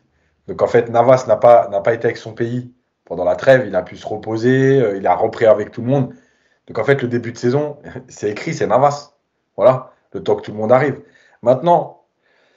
Ça, il n'a pas de choix à faire jusque-là. C'est-à-dire que jusque-là, jusqu'au 8, il n'a pas de choix parce que c'est le mec qui est champion d'Europe qui n'est pas là. Maintenant, quand il va venir. Donc, après, tu as le trophée des champions le début août. Donc, pareil, ce sera Navas qui jouera. Ah oui. Voilà. Oui. Donc, déjà, parce que tu n'as pas Donnarumma. Pour moi, jusqu'à fin août, c'est réglé. Le temps que Donnarumma se remette dans le rythme, la préparation, tout ça, voilà, bref. Après, j'ai envie de te dire, pour moi, ça commencera, entre guillemets, si on prenait les vrais gros matchs, Ligue des Champions et tout. Ça commencera avec Navas. Maintenant, cette année, Navas, il ne peut pas manquer un match avec ses blessures à l'épaule, etc. Comme l'année dernière, en se disant, tiens, là, je peux faire l'impasse sur 2 matchs. Il y a Rico, je reprendrai ma place sur le match retour contre le Bayern. En fait, si à un moment donné, il est blessé et que Donnarumma entre, et notamment dans un match comme ça important, en fait, c'est terminé. Ouais. La hiérarchie sera réglée. C'est-à-dire que si Donnarumma ne se trouve pas, ben c'est fini. Voilà, il aura pris la place. Le mec, il a 22 ans. Il a déjà 6 ans de Serie A derrière lui. Voilà. Et effectivement, ce que disait Alpha, sur les premières années, il avait des problèmes de concentration, etc. Mais il avait 16 ans. Tu vois, je ne sais pas si on se rend compte, mais déjà pour un attaquant, 16 ans, c'est jeune. Mais à la limite, l'insouciance de l'offensive, c'est autre chose. C'est-à-dire que tu rates une action, mais tu peux dribbler, tu cours, tu vas pour marquer des buts, il y a quelque chose de différent. Là, tu es jugé sur des fois 2 séquences dans le match, alors qu'on ne voit pas. Il y a un premier mi-temps, il y a un centre, tu es jugé là-dessus. En deuxième mi-temps, il y a un tir, tu es jugé là-dessus. Voilà. Donc, c'est hyper compliqué. Donc, voilà, aujourd'hui, il a prouvé que sur une très grosse compétition, il était au niveau parce qu'il a été exceptionnel. Moi, j'en ai parlé pour terminer vite. J'en ai parlé souvent dans le podcast par rapport aux renseignements que j'avais pris, etc. J'avais dit qu'il y avait un doute sur son jeu au pied et son positionnement. Aujourd'hui, son jeu au pied, je pense qu'il a été plutôt intéressant par rapport à ce qu'il montre avec Milan, en tout cas. Sur l'Euro, Maintenant, il reste un dernier élément, entre guillemets, c'est sa position par rapport au jeu. Défense haute. Voilà. C'est tout. Pour couvrir. Parce que le PSG joue quand même, à part les très très gros matchs où tu peux subir comme le Barça, le Bayern et tout, mais sur 60 matchs dans la saison, le PSG, on joue déjà au moins 50 où il est plus haut que l'adversaire, où il est dans le camp adverse. Il reste ce dernier doute, à savoir comment il va se positionner pour couper justement cette profondeur. Voilà, mais sur le reste, il n'y a rien à dire. Et sur le reste, sur la ligne, il est de la qualité des gardiens italiens. Je veux dire, l'école italienne sur la ligne, on la connaît depuis très longtemps. Ça a toujours été le point fort des gardiens italiens aussi. D'ailleurs, franchement, quand tu vois sortir, par contre, vraiment, il est impressionnant. Il est immense. Non, c'est un truc de fou. C'est vrai qu'Alpha disait un albatros, mais c'est vrai que sur la frappe de De Bruyne, il va la chercher. Mais... il va très très vite pour un grand gardien. Il va très très vite au sol. Au sol, exactement. Et c'est l'une de ses qualités. Avant qu'il ne signe au PSG, enfin, il n'a pas encore signé, mais avant qu'on sache que c'est fait et que normalement ça devrait être annoncé cette semaine, il y avait eu pas mal de critiques de certains médias sur le PSG en disant voilà, Donnarumma, la prime à la signature, le salaire, le PSG accepte n'importe quoi, mais je pense que les grosses équipes qui l'ont refusé et qui ont vu son euro et notamment sa qualité sur les tirs au but, je pense qu'ils doivent être quand même un petit peu dégoûté d'avoir raté l'affaire parce que même si c'est vrai que c'est pas gratuit parce que t'as une prime pour l'agent, une prime pour lui et t'as un salaire qui est conséquent. Là, le PSG s'est assuré pour les 10 prochaines années le fait d'avoir un gardien de très haut niveau qui a déjà gagné un titre international très important à 22 ans. Donc même moi qui étais un peu sceptique, pas sur la qualité du joueur, mais sur le fait qu'on accorde toujours tout, enfin qu'on accepte toutes les conditions et notamment avec Mino Raiola. Maintenant que j'ai vu son euro et surtout le fait que sur sa ligne, il arrive malgré sa taille à plonger vite au sol et même comme vous le dites sur les sorties aériennes parce que il fait combien Donnarumma, il fait 1,95, 1,97, 96. Voilà, donc il est quand même beaucoup plus grand que Keylor Navas. Donc ouais, c'est quand même rassurant aujourd'hui de se dire que même si cette année c'est Navas, à partir de la saison prochaine, normalement t'as Donnarumma titulaire et je pense que de toute façon même cette saison on le verra beaucoup au PSG parce que Navas a des soucis physiques et peut-être que son problème à l'épaule, parce qu'il n'y a pas eu de communication là-dessus, on sait pas si c'est définitivement derrière lui. Est-ce que au premier match, les premières sensations, d'ailleurs il y a un match, je crois mercredi, match amical contre Le Mans. Ouais, 14. Voilà, c'est à 11h du matin, il me semble. À 11h du matin et c'est payant. Alors ça c'est nouveau. Je crois que il y a que le PSG qui fait payer les matchs amicaux pour les voir. C'est un peu dommage, mais on va quand même essayer de trouver une solution pour le regarder et justement pour voir le match de Navas et puis tous ceux qui sont présents et notamment Achraf Hakimi. Ça sera sur PSG TV, non? C'est ça, ça sera payant sur PSG TV. C'est ça. Alors ça sera sur Twitch. Mais alors sur Twitch, je sais pas si c'est payant sur Twitch. Et sur YouTube Premium, enfin. Si c'est sur Twitch, même l'Olympique de Marseille, ils font ça pour leurs matchs amicaux, ils sont en direct sur Twitch et c'est pas payant. T'as juste à avoir un compte sur Twitch. Et juste pour finir sur Donnarumma, je pense que Leonardo et Pochettino en le faisant signer cet été. Leonardo lui il fait une avance parce que moi j'ai entendu beaucoup de choses là-dessus. Évidemment qu'à 22 ans, un gardien avec le potentiel de Didio, tu peux pas refuser. Je suis désolé, quiconque est directeur sportif a cette opportunité, tu sautes dessus même si derrière il faut s'aligner salarialement, etc. Tout ce qui suit les chiffres. Mais moi je pense que Leonardo et Pochettino, en le faisant signer, personne ne voit l'Italie finir champion d'Europe, quoi. C'est-à-dire qu'on sait. Moi je suis pas sûr que Pochettino. Je suis pas sûr, Alpha, que Pochettino ait eu son mot à dire là-dessus. Parce que Donnarumma, c'était un gardien que Leonardo voulait déjà quand il était revenu en 2019. Ça a toujours été un peu le serpent de mer au PSG, Donnarumma. Exactement. Donc je suis même pas sûr. Là, c'est vraiment l'occasion à saisir, c'est gratuit. On connaît les relations entre Mino Raiola et Leonardo. Et je pense que dans son esprit, c'était on le fait parce que c'est gratuit et que c'est un. Bien sûr. Et je pense que Leonardo. Juste pour dire, Leonardo, je pense pas qu'il s'arrête vraiment, qu'il s'attendait vraiment à ça, quoi. C'est vraiment un euro qu'il réussit, extraordinaire, et malheureusement, ça devient un problème. Sinon, l'Italie faisait 8e, quart de finale, et Donnarumma venait dans la peau d'un second de Navas, qui avait déjà prouvé sur ces 2 saisons. Sauf que là, le problème devient tout autre, parce que Donnarumma est extraordinaire dans cet euro, et il vient avec le statut de champion d'Europe, quoi. Bon, on va avancer, parce qu'on a déjà fait 1 heure sur la finale, donc on a quand même encore des débats, donc je pense qu'on va attraper Argentine-Brésil dont on devait parler. À part de dire que Di Maria est content, il a marqué le but en finale et que Neymar a pleuré en même temps, mais Au final, a fait une belle accolade avec son ami Messi et l'a félicité pour le premier trophée remporté de son histoire avec l'Argentine. Voilà, je pense que c'était les infos à savoir. Paredes, T'as tout dit, Paredes ouais. qui a été sans pitié avec son ami Neymar, donc Voilà, il l'avait c'est vrai. prévenu. Et... Il avait dit Neymar avant le match. Neymar avait dit, on a parlé avec Paredes, il m'a dit qu'il ne ferait pas de cadeau. Et voilà, c'est surtout de dire qu'après 4 finales de tournois majeurs perdus avec l'Argentine, Mondial 2014, Copa América 2007, 2015 et 2016, Messi a décroché son tout premier titre avec l'Albiceleste. Voilà un trophée qui vient un peu parachever l'œuvre de toute une carrière pour Lionel Messi. Et Di Maria qui a dit on a tellement rêvé de ça, on s'est tellement battu pour. Donc voilà, Ángel Di Maria et Paredes vont revenir gonflés à bloc et Neymar un peu triste de la finale perdue. Vos top et flop, pareil, je les donne comme ça. On va passer directement sur les 11 qu'on a prévus pour le Paris Saint-Germain. Mais alors en top, Mousse, toi tu avais donné le Danemark. Le Danemark évidemment qui a été une des belles surprises de cet Euro. Yacine, toi tu avais donné l'Italie, donc voilà, on a eu le temps d'en parler. Et Alpha, toi tu t'en as parlé un peu aussi. Tu as pris un joueur, c'est Federico Chiesa, un attaquant de 23 ans de la Juve, qui a marqué 2 buts devant cet Euro, mais qui a fait une belle finale aussi. Quelle activité, quelle énergie. C'est lui qui a plusieurs fois sonné la révolte, et donc Federico Chiesa que tu mets dans tes tops. Et en flop, Mousse, t'as mis l'Allemagne. Je l'ai donné avant la finale. Hein, je peux préciser, s'il te plaît. Je l'ai donné avant la finale. J'aurais demandé aux chroniqueurs de me filer leur top et flop avant la finale, donc voilà, Yacine. Les gens ne pensent pas que j'ai choisi parce qu'ils ont gagné. Oh, l'opportunisme de Yacine. Et dans les flops, Mousse, tu m'avais donné l'Allemagne, qui a été éliminée 2-0 contre l'Angleterre en 8e de finale. Yacine, bon, la France, éliminée au tir au but par la Suisse en 8e. Et Alpha, pareil, une autre équipe éliminée en 8e de finale, c'est les Pays-Bas, éliminée 2-0 par les Tchèques en 8e également. Donc voilà pour vos tops et flops. Mais je voulais qu'on avance un peu parce qu'on a des sujets très intéressants à aborder maintenant. Juste avant aussi de passer à vos 11, Mitchell Bakker, c'est l'info transfert de cette matinée.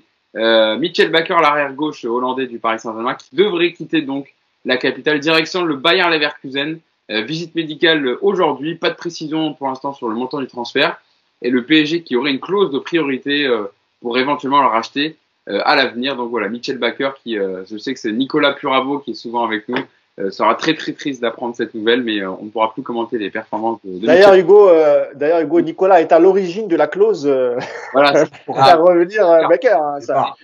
C'est en plus d'être président du fan club de Mitchell Bakker, c'est devenu aussi son agent. Il est passé devant Mino Raiola et c'est lui qui a mis cette clause pour possiblement le racheter si Bakker explose en Bundesliga avec le Bayer Leverkusen. Donc voilà, Paris doit dégraisser. Donc voilà, c'est une première vente en tout cas pour le Paris Saint-Germain durant cet été 2021. Donc le thème qu'on va aborder maintenant dans le podcast. Je vous ai demandé à chacun de me donner votre 11 en l'état actuel avec les recrues parisiennes de ce mercato et avec les forces en présence de la saison dernière évidemment. Yacine, je vais commencer avec toi. Yacine, toi tu m'as donné un 4-2-3-1. Je te laisse me donner la compo. Allez, je te laisse me donner la compo. Toi aussi, tu as choisi Navas. Voilà. Au moins, vous êtes partis, je vous dis juste, spoil, les trois, vous êtes partis sur Keylor Navas. Pas de Donnarumma, titulaire. On n'est pas des ingrats, nous. Voilà. Yacine, je te laisse m'expliquer ta compo, tu me donnes ton 11 et pourquoi ce 4-2-3-1 pour l'instant. Alors, je suis parti sur le 4-2-3-1 dans l'idée que, de toute façon, Pochettino, c'est un système qu'il apprécie, qu'il veut mettre en place et donc, je vois pas pourquoi d'un coup, il changerait. Même si, avec les recrues, ils s'offrent d'autres possibilités. Maintenant, je pense qu'au départ, ce sera comme ça. Donc, ce sera Bernat et Hakimi sur les côtés. La charnière, ce sera pour moi Marquinhos, Ramos. Donc, Kimpembe. Ouais, mais je parle là des gros matchs. Hein. Parce que je peux pas dire sur tous les matchs, il va y avoir plein de changements. Je pense que, un peu à l'image d'Emery, c'est possible que la charnière. C'est le 11 type, quoi. Voilà. Pour vous, quel 11 vous coucheriez sur le paperboard? Voilà. Ouais, sur un gros match. Voilà, sur un gros match, si tu veux. Voilà. Au milieu, donc j'ai mis Verratti et Gay parce que je pense que Wijnaldum jouera plus haut parce qu'il est capable d'avoir cette activité de venir dans les trois du milieu, voilà. Et je pense que j'ai la même compo que Yacine là, c'est bon. Voilà. Je pense que tu peux sauter ma partie. Il a les mêmes explications que moi. Je les ai données hier en privé. C'est bon. Et pourquoi Verratti? Parce que moi, je pense que quand j'ai revu certaines séquences du match contre City, et en fait, je pense qu'à un moment donné, quand le PSG est en difficulté contre City, Pochettino aurait dû réagir en mettant Verratti plus bas pour sortir en deuxième mi-temps du pressing. Et je pense que Verratti, à l'image en fait de ce qu'il fait avec l'Italie, c'est-à-dire que tu as Jorginho et Verratti capables d'organiser le jeu. Si tu arrives à faire sortir de Jorginho, Verratti va évoluer un peu plus haut pour être entre les lignes. Si à un moment donné Jorginho est bloqué, comme c'est arrivé contre l'Autriche, je crois, ben Verratti va venir plus bas pour être le deuxième meneur entre guillemets, puisque le premier ne peut pas organiser le jeu. Voilà, c'est mon idée du jeu. Donc Gay pour l'activité, etc. avec Wijnaldum. Après Gay, Paredes, mais en tout cas Gay au départ, sur la fin de saison, il n'y a rien à dire. Et devant, bah, Mbappé, Di Maria, Neymar, avec Mbappé plutôt axial. Voilà. Ok. Bon, Alpha, je vais venir vers toi parce que voilà, tu l'as compris, hein, je vous en parlais tout à l'heure, c'est Alpha et Yacine qui ont exactement la même compo, le même 11. Mais Alpha, tu vas nous donner tes arguments à toi aussi. Pourquoi le choix de ce 4-2-3? Un coach et un directeur sportif. Voilà. Ça se rejoint. Je pense que ça va être ma prochaine recrue quand je vais aller en dîner. Non, mais c'est quasiment les mêmes arguments qu'on a. C'est-à-dire Ramos aujourd'hui, on va pas le présenter. Qu'est-ce que ça vaut Ramos vraiment d'ailleurs? C'est quoi? C'est 4 Ligues des Champions, 5 Ligas, 2 Coupes du Monde, 1 Euro. Donc voilà quoi, pour la sérénité, l'exemplarité et tout ce que tu veux. Kipembe, je sais qu'il y a un amour affectif entre le public et lui, le Titi, faut pas laisser partir et tout ce qu'on veut. Et qu'il a aussi, on s'arrête pas à ça sentimentalement, on s'arrête aussi à certains matchs références qu'il a. On se rappelle du match notamment face au Barça qu'il avait géré notamment. On se rappelle de ses matchs face à Madrid. Enfin voilà, il a certains matchs références aussi, faut pas le nier. Ce sauvetage face à Lille où il revient de façon assez militaire pour sauver. Il a l'amour du maillot, on ne l'oublie pas, c'est sûr. On n'est pas ingrat comme on l'a dit tout à l'heure, Mousse. Mais je mettrais plus Ramos et Marquinhos aussi pour la fidélité, aussi pour le côté leadership et la qualité qu'il a et surtout qu'il marque des buts aussi. Ça te fera 2 défenseurs centraux comme ça qui vont te marquer beaucoup de buts, c'est pas mal. Au milieu de terrain, je suis d'accord. Verratti, on en a parlé longuement, je vais pas parler. Gay, pour moi, c'est celui qui a gagné le plus de points depuis l'arrivée de Pochettino. Il est dans une montée en puissance depuis le mois de décembre et qu'il est en train de gagner en maturité. On sait qu'il a énormément de volume de jeu et tu as besoin de ce genre de milieu de terrain comme ça qui court à droite, à gauche, ratisseur, qui te met énormément de pression et Dieu sait que il a des références aujourd'hui. Le match retour face au Borussia Dortmund, le match face au Real, le match face au Bayern. Enfin, voilà, c'est vraiment un autre Gay qu'on est en train de voir alors que la question se posait depuis un petit moment avant ça, si on allait le vendre ou pas. Wijnaldum, je suis d'accord avec Yacine, joue plus haut, on l'a vu dans ce Euro-là, on sait que c'est un joueur qui affectionne dans sa formation le poste de numéro 10 et jouer entre les lignes. Il a cette aisance technique-là, cette qualité technique qui lui permet de soit de faire marquer, soit de marquer, de se projeter rapidement. On sait qu'avec Liverpool, dans la remontada, il a été très important. Il a un sens du but qui est très, très précis et qui est au-dessus de la moyenne pour un milieu de terrain. Donc, le faire jouer plus haut et surtout, ça libérait, entre guillemets, Neymar qui redescend beaucoup, qui dépense beaucoup d'énergie comme ça pour venir récupérer des ballons et qui perd en lucidité, qui perd en cette fraîcheur technique dans les derniers mètres, dans le dernier geste et tout. Donc voilà, Wijnaldum pourrait vraiment être cet apport-là et son profil est super intéressant. Avec ballon, il casse des lignes. Son ballon, ses déplacements entre les lignes et même son jeu de tête peut être intéressant.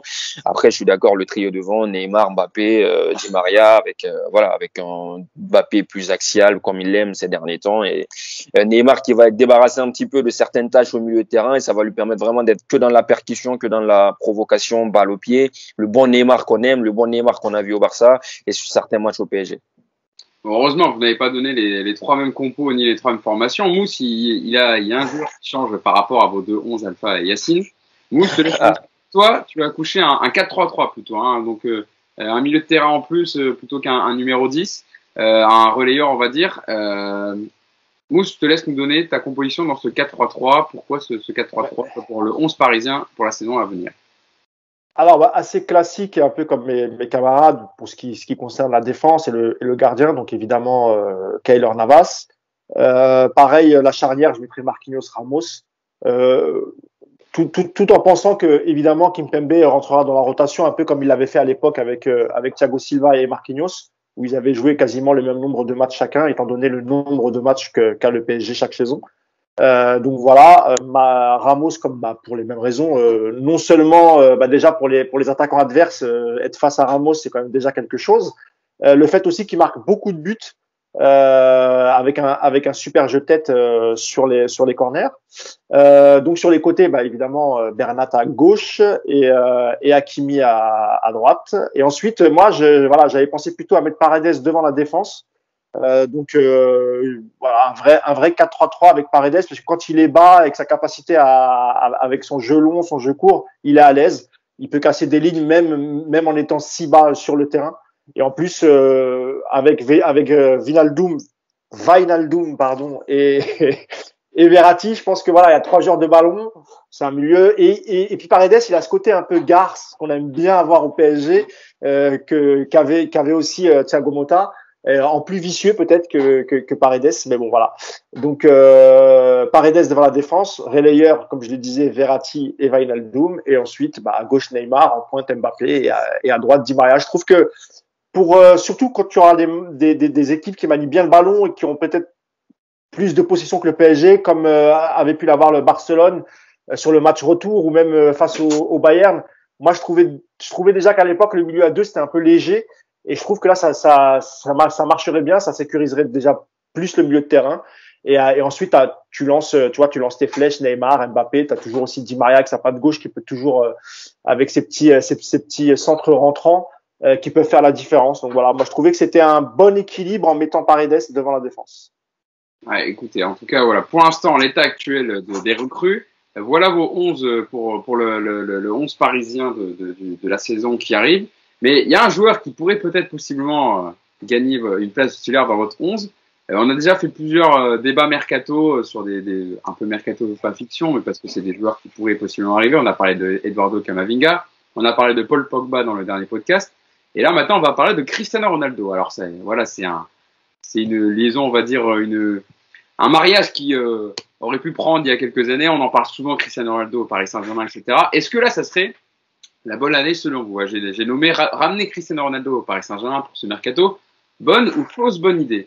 Cristiano Ronaldo, qui vient de finir meilleur buteur de l'Euro avec 5 réalisations. Alors vous allez me dire non, Patrick Schick a aussi marqué 5 buts avec la sélection tchèque, mais pourquoi il finit meilleur buteur? Parce qu'en fait, le joueur de la Juve devance celui du Bayern Leverkusen grâce à une passe décisive qui lui permet de l'emporter selon le règlement de l'UEFA. Donc, Cristiano Ronaldo est le meilleur buteur de l'Euro 2020. Alors, on va commencer avec toi, Alpha. Pour Cristiano Ronaldo au Paris Saint-Germain, donc j'ai noté un peu, voilà, ils ont terminé 4e la saison dernière. Cristiano Ronaldo, on sait, aurait demandé à son célèbre agent Jorge Mendes de lui trouver un autre club pour la saison prochaine. On rappelle quand même qu'il reste 1 an de contrat à CR7 et qu'il perçoit 31 millions d'euros annuels à la Juventus. Après, il y a beaucoup de tendances en Italie sur le transfert de CR7. Au début, on disait qu'il voulait partir. Là, on dit que finalement, il pourrait renouveler son bail après rencontre avec ses dirigeants. Mais bon, voilà, Alpha, pour l'instant, rien d'officiel en tout cas. Il y a aussi, Hugo, le retour de Massimiliano Allegri avec qui c'était pas très très bien entendu lors de son arrivée. C'est aussi un des arguments qui fait dire à beaucoup de médias que Ronaldo pourrait quitter la Juve cet été. Et évidemment que le PSG jette un œil parce que tant que la situation d'Mbappé n'est pas claire, c'est logique que tu cherches à la remplacer. Et peut-être, alors, je laisserai Alpha parler et je parlerai juste après. Voilà. Ouais, justement, donc Alpha aussi, voilà, Mousse en parlait. C'est vrai qu'avec Massimiliano Allegri, ça s'était pas très bien passé. Et on sait qu'Allegri va remettre Dybala, on va dire, dans son 11 type. Et donc, ça ferait une place en moins pour les attaquants de devant. Mais est-ce que pour toi, Alpha, ça serait une bonne ou fausse bonne idée de ramener Cristiano Ronaldo au Paris Saint-Germain dans ce mercato XXL pour l'instant du côté du PSG? Alors, il y a 2 façons de voir la question pour parvenir à y répondre. C'est-à-dire que le côté factuel, c'est Cristiano Ronaldo, tu viens de dire, fini meilleur buteur du championnat d'Europe, donc de l'Euro. Il vient de terminer meilleur buteur du Calcio aussi, il faut le rappeler. Et c'est la saison dernière. Exactement. Et donc, c'est un joueur qui te garantit un nombre de buts bien défini dans une saison et surtout dans des gros matchs. Faut se rappeler qu'avec la Juve, quand il vient jusqu'au but de Chiesa face à Porto, c'est celui qui te marque tous les buts de la Juve en confrontation directe, en phase finale en tout cas de Ligue des Champions, jusqu'au but de Chiesa face à Porto. Donc, à partir de là, quand tu dis ça, c'est que c'est forcément une très bonne idée d'avoir un mec comme ça qui a une finition comme lui, qui a un mec qui a un devoir d'exemplarité, en tout cas qui est exemplaire, tant sur le plan professionnel, hygiène, footballistique, tout ce que tu veux. Tu l'as fait avec Ramos, tu peux le faire avec Ronaldo. Ça va t'apporter entre guillemets une certaine garantie pour essayer d'aller gagner cette Ligue des Champions qui se refuse à toi, notamment ces dernières années, devant laquelle tu passes tout près. Maintenant, il y a le côté où il faut que tu vois ce que tu peux faire. Déjà, comme l'a dit Mousse tout à l'heure, et j'allais revenir là-dessus, il faut voir comment tu dégraisses ton effectif. Parce qu'aujourd'hui, tu ne peux pas prendre Cristiano Ronaldo en gardant forcément Kylian Mbappé, la masse salariale, tout ce que tu veux. Enfin, moi, en tout cas, c'est comme ça que je vois la chose. Il faut réussir à dégraisser un petit peu. C'est là que j'attends Leonardo, justement, moi. C'est dans la vente où il a eu beaucoup plus de mal en tant que directeur sportif pour revendre. Et aujourd'hui, c'est vrai qu'au PSG, il y en a quand même quelques-uns. Je pense notamment à des joueurs comme Herrera, peut-être comme Sarabia, ou peut-être même comme Paredes, entre guillemets, qui a été acheté à un prix et qui, peut-être par rapport à l'investissement, on pourrait demander à revendre s'il y a une véritable bonne offre pour attirer d'autres joueurs. Maintenant, Ronaldo, aujourd'hui, dans le jeu, c'est pas forcément ce qu'il y a le mieux. Ça, malheureusement, faut pas se mentir, depuis quelques temps, notamment quelques années avant son arrivée à la Juve, encore plus à la Juventus. Et moi, je dirais par contre, l'avantage qu'a le PSG, c'est l'animation autour de lui. Voilà, c'est l'entourage. C'est-à-dire que c'est les joueurs qui sont autour de lui. Contrairement à la Juve où t'as pas de joueurs de classe mondiale, au PSG, tu auras un Neymar pour l'accompagner. Tu auras un Di Maria pour l'accompagner, tu auras un Wijnaldum pour l'accompagner, tu auras un Marco Verratti.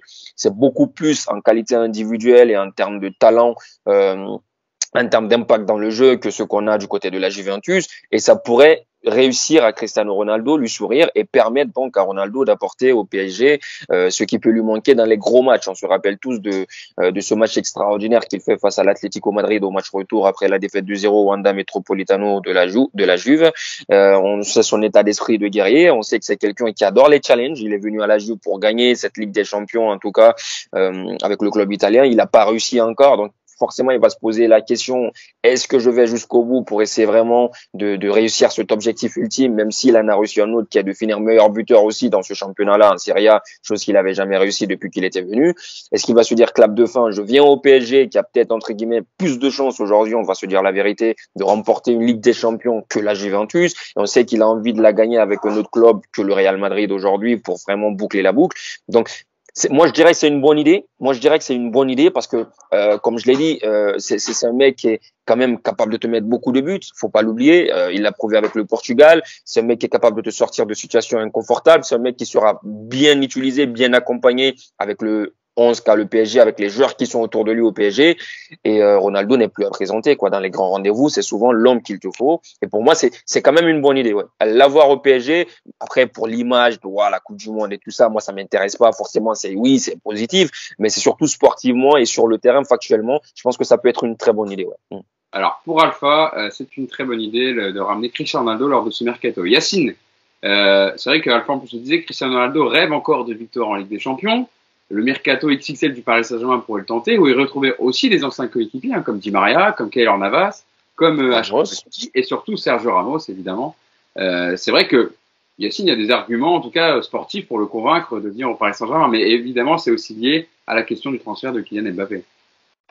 Oui, après, je pense qu'il y a aussi des interrogations sur quel est son poste aujourd'hui, où est-ce qu'il est le meilleur? Est-ce que réellement ce serait en tant qu'avant-centre? Ou est-ce que c'est quand il part malgré tout du côté gauche, même si en fait, même quand avec le Portugal et tout, des fois il part du côté gauche, il se recentre très vite. Maintenant, tu lui demandes moins d'efforts. Donc, il faut aussi adapter tactiquement ton équipe avec un joueur qui va moins défendre. Moi, le truc, c'est quoi? C'est que dans la configuration du PSG aujourd'hui, moi, je ne le prendrais pas. Voilà. Que les choses soient claires. Ronaldo, le niveau, la carrière, l'exigence. Et effectivement, il y en a certains, par contre, en termes d'exigence, ils le voyaient. Je pense qu'il faut qu'ils se mouillent la nuque avant de rentrer dans le vestiaire parce que ça risque de leur faire très très mal. Et ça peut être aussi un très bon modèle, comme l'a été Zlatan au départ. Zlatan, on l'a répété 1000 fois, mais c'est lui qui a amené le professionnalisme dans le vestiaire du PSG. Voilà, et c'est clair et net que ce soit au niveau des repas, au niveau de la muscu, au niveau des soins, etc. Voilà. C'est pas pour rien qu'il joue encore aujourd'hui à 40 ans. Voilà. Maintenant, le problème du PSG, c'est que tu as déjà des joueurs qui tu dois adapter à un système, etc. Moi, je parle tout le temps de respect du jeu et je parle tout le temps de collectif. Et aujourd'hui, le problème de Ronaldo, c'est que, faut le reconnaître, malgré tout, il n'a pas l'activité qu'il avait avant. Il a 36 ans quand même. Et donc, qu'est-ce que tu fais? Est-ce que tu adaptes, tu prends Ronaldo et tu adaptes le jeu à Ronaldo, avec ce que j'ai expliqué, les compensations au milieu, le fait qu'il fasse moins d'efforts dans le contre-pressing, etc. ou est-ce que tu lui demandes à lui de s'inscrire dans ce qui se fait aujourd'hui? Voilà. Moi aujourd'hui, j'ai trop de doutes là-dessus parce que, en fait, le PSG est déjà trop une addition de talent et t'en rajoutes un, c'est encore le coup de miser sur, bon, on rajoute un talent en plus qui est capable de. Il va te marquer tes 30 buts, hein. Il n'y a pas de problème. Maintenant, le truc, c'est que moi, comme l'a dit Alpha, la Juve, ça fait 2 ans qu'ils sortent en quart et en huitième. Donc, il était là, Ronaldo. Il a joué les matchs. Et même s'il a été performant, il n'a pas permis à son équipe de passer. Donc, moi, je continue de penser que le PSG doit travailler sur un collectif plus que sur des coups. Après, malheureusement, tu es obligé de penser à Doha, tu es obligé de penser à la Coupe du Monde, tu es obligé de penser à l'image, aux sponsors, parce qu'il ne faut pas oublier qu'aujourd'hui, avec le fair play financier, Ronaldo, tu le fais venir. Tu as 1 ou 2 sponsors qui tombent à 50 ou 100 millions. Sauf que Yacine, tu vois, il a pas le même collectif. Juste rapidement pour que. Je suis d'accord. À la Juve, moi que je suis régulièrement, t'as Bentancur, t'avais Pjanic. C'est pas du niveau de Wijnaldum, quoi. C'est pas du niveau de Verratti. C'est Ganagué qui peut faire cette compensation au milieu de terrain pour aller harceler. On l'a mis dans notre compo. Moi, je suis d'accord. Je comprends ce que tu dis. C'est-à-dire qu'aujourd'hui, Ronaldo, ce n'est plus cette activité pour être le premier harceleur, pour aller faire le premier pressing. Tu le sacrifies entre guillemets. Mais moi, ce que j'entends dans tes interrogations, c'est plus un problème d'ordre de gestion d'équipe plutôt que d'intérêt de positivité d'avoir Ronaldo dans ton collectif. C'est-à-dire que toi, tu te poses plus de questions sur est-ce que Pochettino réussira à faire passer le message, compenser, soyez en bloc ou en tout cas faites les efforts qu'il faut plutôt que de voir Ronaldo comme un atout positif. Moi, j'entends ce que tu dis. C'est-à-dire que si tu prends Ronaldo par contre et tu dis c'est le Club Med, chacun essaie de faire ce qu'il veut, Neymar dribble à gauche, il revient pas, Mbappé revient, Di Maria revient pas, Verratti lâche le marquage et tout, c'est sûr que c'est une catastrophe. Mais on part du principe que Pochettino réussira à manager bien son équipe, à avoir une main de fer dans un gant de velours et à mettre les individualités au dispositif du collectif. Et en ça, je pense que Ronaldo, comme ce match face à l'Atlético, comme les matchs face à Manchester, comme ces différents matchs qu'il a fait avec la Juve depuis qu'il est là, et cette référence qu'il a en compétition européenne, notamment en Ligue des Champions, je pense qu'il sera, moi je pense que c'est un petit peu la cerise sur le gâteau, entre guillemets, parce que quand tu as ce tout collectif-là, quand tu as ces joueurs autour de lui, il ne peut que te magnifier les peu de ballons qu'il va avoir. Regarde le Portugal, les peu de ballons qu'il a eu devant, quand il y a eu Renato Sanchez ou quand il y a eu un semblant de jeu, il a réussi, lui, à porter cette équipe comme ça, à marquer 5 buts, et voilà. Enfin, après, moi j'entends tes interrogations qui sont plus que légitimes. Bon, Mousse, c'est vrai que si Ronaldo est venu au Paris Saint-Germain, ça ferait du monde pour tirer les pénaux par contre, hein, parce que entre Ramos, entre Neymar, c'est Mbappé, bon évidemment je pense pas qu'il resterait parce que t'as quand même les 31 millions d'euros annuels à payer à Cristiano Ronaldo, mais Yacine aussi en parlait au niveau marketing, image, c'est sûr que pour Doha, avant la Coupe du Monde au Qatar en 2022, d'avoir Ronaldo, tu mets Ramos, Neymar, Marquinhos, Ronaldo sur ton affiche, voilà, ça peut rapporter des millions quand même. Bon, ouais, après le PSG, c'est vrai que c'est un peu un spécialiste de ce genre de deal. Le premier, ça avait été Beckham. Ensuite, on a enchaîné Buffon, Daniel Alves. Et aujourd'hui, on parle de Messi ou de CR7. J'espère qu'on parlera de Messi à la prochaine émission. Voilà. Ce sera intéressant. Sauf s'il a prolongé au Barça d'ici là. On fera un podcast demain. Alors moi, pour commencer, je vais te suivre Yacine. Moi, je suis pas pour du tout. Parce que encore une fois, tu peux pas bâtir un projet avec des joueurs que tu pourras garder maximum 18 mois. Tu vas lui faire un contrat de 2 ans, mais peut-être qu'il va te servir 1 an et peut-être la deuxième année, ça va être déjà un peu plus compliqué. Alors, tout comme Yacine et Alpha, moi j'ai un grand respect pour la carrière de Cristiano Ronaldo. Évidemment, ça a été un grand joueur. Évidemment, en termes de professionnalisme, il y a peu de joueurs sur cette planète qui en ont autant que lui. Yacine a cité Ibrahimovic. Et moi, je pense même que Ronaldo, c'est encore au-delà en termes de professionnalisme. Je crois que le mec, il a pas bouffé une frite en 25 ans, tu vois. Je crois que la première fois qu'il va comme goûter. Comme disait Evra, quand tu pars chez lui, c'est des pâtes et de l'eau. Voilà, tu vois ce que je veux dire. Les gens de la Juve partent pas chez lui manger. Voilà, tu vois, les assiettes sont un peu légères, on va dire, tu vois. Et aussi, ça interroge aussi sur le projet sportif. On en a parlé plusieurs fois. C'est ça en fait, moi, qui m'embête un peu. Quand tu sors de 7 euros, en plus, c'est encore plus flagrant. Pourquoi je dis ça? Parce que les 4 demi-finalistes. Regardez l'effectif des 4 demi-finalistes. Que ce soit le Danemark, l'Angleterre, l'Italie et Pardon? Espagne. Et l'Espagne, pardon. Ouais. Regardez les joueurs qui ont marqué de leur empreinte cet Euro. Beaucoup de joueurs de petits clubs italiens. Sassuolo, l'Atalanta, j'en passe. Encore une fois, quand tu prends l'équipe d'Espagne, ça a été une équipe techniquement qui a été plutôt bonne, qui a bien joué, qui arrive en demi-finale, même si Luis Enrique a beaucoup été critiqué. Mais Yacine, c'est vrai, il avait corrigé le tir parce qu'on a été peut-être un peu dur, mais quand je réécoute les paroles de Yacine dans le précédent podcast, il a pas tort. C'est vrai qu'on a été un peu dur avec l'Espagne parce qu'en termes de jeu, elle a même surclassé l'Italie pendant la demi-finale. Ce que je veux dire par là, c'est qu'en fait, quand est-ce que le PSG va vraiment avoir tu vois, des scouts, une vraie cellule de recrutement pour aller chercher des joueurs de collectif. D'accord? Et on a l'impression que le PSG, chaque année, et ça c'est le modèle du Real Madrid en fait, hein, chaque année, il faut que tu fasses kiffer tes supporters. Il faut que tu essayes de ramener un grand nom. Que ton coach soit d'accord ou pas. Parce que moi, tout à l'heure, on parlait des difficultés de gestion pour Pochettino, des cas Donnarumma et Navas. Mais imaginons, parce que pour moi, Ronaldo, s'il vient, c'est uniquement en cas de départ d'Mbappé. Hein. C'est impossible qu'il vienne. Voilà. Sinon, tu peux pas le faire jouer. Voilà, exactement. Donc, faisons du foot fiction. Imaginons qu'Mbappé s'en aille, refuse de prolonger et que du coup, le PSG décide de le vendre cet été pour pas perdre d'argent. Et d'accord, et tu fais venir Ronaldo. Pour moi, voilà, c'est encore une fois, c'est la négation du projet sportif. Ça veut dire que pendant 1 an ou 2, jusqu'à la Coupe du Monde au Qatar, ce que tu disais, Alpha, c'est vrai que pour nous, on s'en fout. Mais pour le PSG, eux, c'est incroyable d'avoir Ronaldo tout en organisant cette Coupe du Monde au Qatar et pouvoir utiliser l'image de tes joueurs pour faire la promotion du Qatar. C'est très, très important.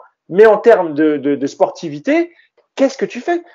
C'est-à-dire que tu vas t'appuyer sur un joueur quel âge il a maintenant? 38, 36, 37, 36 ans. Tu peux pas t'appuyer sur ton projet sportif sur un joueur qui a 36 ans, même si, vous l'avez dit tous les deux, il marquera des buts, il fera lever les supporters dans les tribunes, ça, y a pas de souci. Mais après, tu fais quoi? Et pendant ce temps-là, les autres équipes qui ont des meilleures idées, qui dépensent un peu moins d'argent, arrivent à construire un vrai collectif. Parce que tous les joueurs qui ont brillé pendant cet Euro, pour que Sassuolo, des équipes comme Sassuolo, l'Atalanta ou d'autres équipes, comment ils vont faire pour les retenir? Ça va être impossible. La chance qu'ils ont peut-être, c'est que on a une année de crise et les clubs n'ont pas beaucoup d'argent, mais la cote qu'a pris ces joueurs-là, elle est incroyable et elle est méritée surtout. Parce que c'est des joueurs qui vont véritablement t'apporter un plus. Et c'est pour ça que je dis que moi, en cas de départ d'Mbappé, si je devais en choisir un, j'irais pas prendre Ronaldo. J'essaierais d'aller faire Haaland, tu vois, j'essaierais de prendre un joueur qui va pouvoir te permettre pendant plusieurs années de progresser et pourquoi pas t'approcher de tes rêves les plus fous.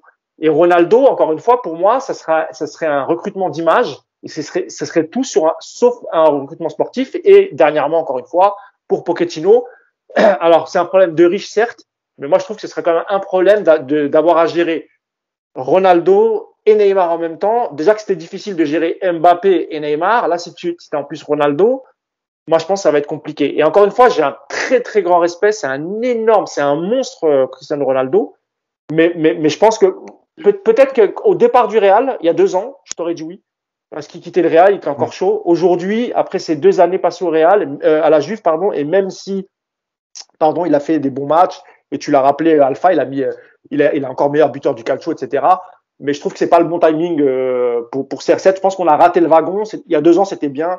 Aujourd'hui, je pense que ça t'apportera pas grand-chose. Alpha. J'entends très bien ce que tu dis. C'est assez intéressant. Mais il y a un problème avec ton son, Alpha. Ouais. Je sais pas si tu as repris quelque chose. Tu as bougé quelque chose au niveau des écouteurs, du son, mais on t'entend beaucoup moins bien. Là, c'est bon. Essaye de parler. Ouais, là, c'est bon, je crois. Donc, c'est les arguments de Yacine et Mousse qui m'ont fait reculer et j'en ai pris plein la tête. Non, mais c'est très intéressant et je suis complètement d'accord. J'entends totalement cet argument-là, sauf que moi, j'essaie de me mettre un petit peu dans la position du côté de Doha. C'est-à-dire que eux, ils essaient chaque année, ils pensent pas à une Ligue des Champions dans 3, 4, 5 ans. Surtout que là, ils ont fait finale, ils ont fait demi-finale. Ça les fuit. Ils sentent que c'est le moment, ils sentent que ça se rapproche de plus en plus. Donc, chaque saison, ils vont se dire, on va essayer d'avoir l'atout en plus qui va nous faire gagner cette Ligue des Champions cette saison-là. Et malheureusement, il peut pas y avoir de véritable comparaison entre des clubs comme City, le PSG et le Bayern. C'est des clubs qui ont déjà gagné cette Ligue des Champions avant. C'est des clubs qui se sont déjà installés dans ce palmarès-là avant et qui peuvent essayer comme ça d'aller prendre des moins jeunes ou de bâtir un peu sur 2-3 ans parce qu'ils peuvent avoir cette attente-là.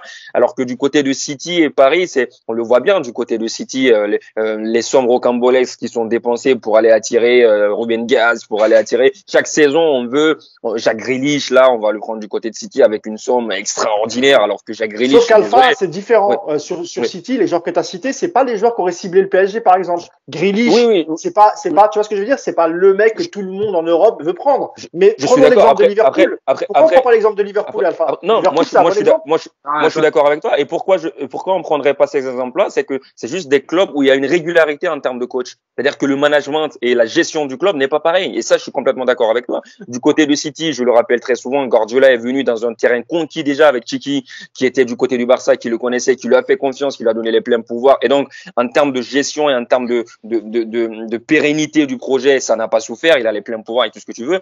Alors que du côté, et tu parles de Liverpool, c'est aussi très intéressant ce que tu dis. Klopp, il vient, il a les clés. On a vu le soutien qu'il a eu. Et au final, ça a débouché sur une Ligue des Champions parce qu'il a mis en place des choses et il n'avait pas forcément le même portefeuille que City ou le Paris Saint-Germain. Et là où il y a un souci au PSG, vous êtes d'accord avec moi, vous le suivez le club beaucoup plus en profondeur que moi, c'est que c'est un problème de management et de gestion du club. Il n'y a pas eu de régularité. Carlo est venu, il est parti alors qu'il aurait pu mettre en place un projet. Emery est venu, même si bon, chacun peut penser ce qu'il veut, il est parti. Tourelle est venu, il est parti. C'est que quand tu n'as pas de régularité et quand tu ne laisses pas travailler dans la profondeur, comme le fait Doha entre guillemets, c'est que toi tu t'attends forcément à gagner tout de suite maintenant. Et dans cette réflexion et dans cette logique sportive qui est peut-être maladroite de la part de Doha, c'est que chaque année tu veux le meilleur pour ton puzzle, tu rajoutes la meilleure pièce pour ton puzzle. Et là, Doha, ils vont se dire forcément, Ronaldo associé à Ramos, associé à tout ce mercato XXL qu'on est en train de faire, on aura plus de chances de gagner la Ligue. Je suis pas en train de dire que c'est ça qu'il faut. Je suis complètement d'accord avec toi. Moi, ce que j'aimerais voir, c'est justement un projet à la Liverpool. C'est un projet entre guillemets comme le fait le Bayern Munich, qui arrive à aller pêcher à Dortmund, qui pêche à Leipzig, qui pêche par là et qui met en place un véritable projet. Mais sauf que dans la logique de Doha, c'est le meilleur entre guillemets, celui qui est le plus à même de nous rapprocher de cette Ligue des Champions. On la veut année après année et on va essayer de recruter par exemple un Ronaldo, un Messi. Sauf que Alpha, c'est tout sauf sportif en gros. Tu vois ce que je veux dire? C'est pour ça que je comparais avec Liverpool. Quand Liverpool perd en finale et que leur gardien est un peu frileux, eux ils ciblent un bon gardien. Ils se disent bon, là, on arrive en finale, on a perdu. Peut-être qu'on avait des lacunes à ce poste-là. Eh ben, on va mettre 80 millions sur un gardien. Et puis, l'année d'après, tu la gagnes. Quand Liverpool gagne sous Benitez, c'est pas une équipe de dingue qu'ils ont. Tu vois ce que je veux dire? Bien sûr, mais voilà, mais c'est une équipe qui est cohérente et c'est une véritable équipe. Et donc, Exactement. Liverpool, par exemple, évidemment que c'est complètement différent de la politique du PSG. Mais voilà, eux, ici, ils ciblent les joueurs qui vont apporter quelque chose de plus sportivement. Je suis d'accord. Ils pensent pas à la vente des maillots, aux réseaux sociaux, etc., etc. Alors qu'au PSG, c'est ce qui manque. Alors, il y a des très bons joueurs au PSG, hein. C'est mon équipe, hein. Mais le problème, c'est que dans la politique sportive, tous les ans, surtout là, en période de crise financière où t'as pas beaucoup d'argent, parce que Ronaldo, il reste un an de contrat à la Juve, ça va pas te coûter 100 millions, hein. Voilà, tu trouveras un arrangement à la Juve, sauf que le salaire est énorme et que ça te privera de faire d'autres recrutements à des postes où peut-être, là, on apprend que Baker, il va partir. Alors, il était pas titulaire, hein. Mais Bernat était blessé et il a beaucoup joué. Donc, il faudra peut-être réfléchir à prendre un latéral gauche. Bref, il y a des postes au PSG. Bien sûr, il y a des postes plus prioritaires. Criants. Voilà. Et je pense que, au lieu de regarder ça, et ce qui manque encore une fois, il n'y a pas de cellule de recrutement au PSG. Il n'y a pas de scouts qui travaillent pour Leonardo, qui font des rapports sur tel joueur. Liverpool, quand ils prennent Van Dijk, ils le suivent déjà depuis 3-4 ans. Tu vois, c'est pas pareil. C'est pas, ils se disent, ouais, Van Dijk, il a fait une super saison, on va le prendre. Et le PSG, il raisonne comme ça, en fait, tu vois. Bien sûr, Minamino, c'est pareil, quand il le ramène à Liverpool, ensuite là, ils vont le prêter. Ça, je suis d'accord avec toi, sauf qu'aujourd'hui. Hakimi, ils le prennent. Hakimi, ils l'ont pas suivi quand il jouait avec la Segunda B du Real, hein. Ils l'ont pris parce que, excuse-moi, ouais. J'aimerais bien faire parler Yacine un peu, parce que sinon, je sens que ça se passe là entre nous. Excusez-moi. On se tait. Non, le débat est très intéressant. On respecte. Je vais entendre Yacine sur ce que disent Mousse et Alpha qui sont très intéressants. Yes. Mais en fait, là où je pense que Alpha a raison dans la réflexion, c'est en gros, Est-ce que si on prend Ronaldo, on s'en fout qu'il soit là 3 ans. Est-ce que si on prend Ronaldo maintenant, les 30 buts qu'il va nous mettre, ils vont être importants. Et en fait, c'est aussi Mousse qui a raison. C'est-à-dire qu'en fait, ils ont raison les deux. Sauf que. Non, mais oui, parce que quand Mousse dit ça, Mousse, il cible les limites. En fait, Doha s'en fout du projet sportif. Aujourd'hui, eux, ils disent est-ce qu'avec Ronaldo, on va gagner on peut encore plus gagner la Ligue des Champions? Oui ou non? Oui. Ok, prends-le. Donc, voilà, exactement. Et Mousse, il dit moi, je vous dis, dans les 3 ans, est-ce qu'on peut gagner la Ligue des Champions si on prend Dumfries à droite, par exemple? Voilà. Lui, il dit oui. Voilà. Donc, en fait, ils ne sont pas d'accord, mais ils sont d'accord. Mais Yacine, on est d'accord. J'ai une question pour toi, Yacine. Mais à ton avis, est-ce que Pochettino, lui, on lui a demandé son avis sur ce genre de deal? Non, je pense que non. Parce qu'aujourd'hui, et c'est ce que on explique à longueur de podcast, le problème du PSG, c'est qu'il y a un directeur sportif qui décide de qui, et l'entraîneur, il s'adapte à ça.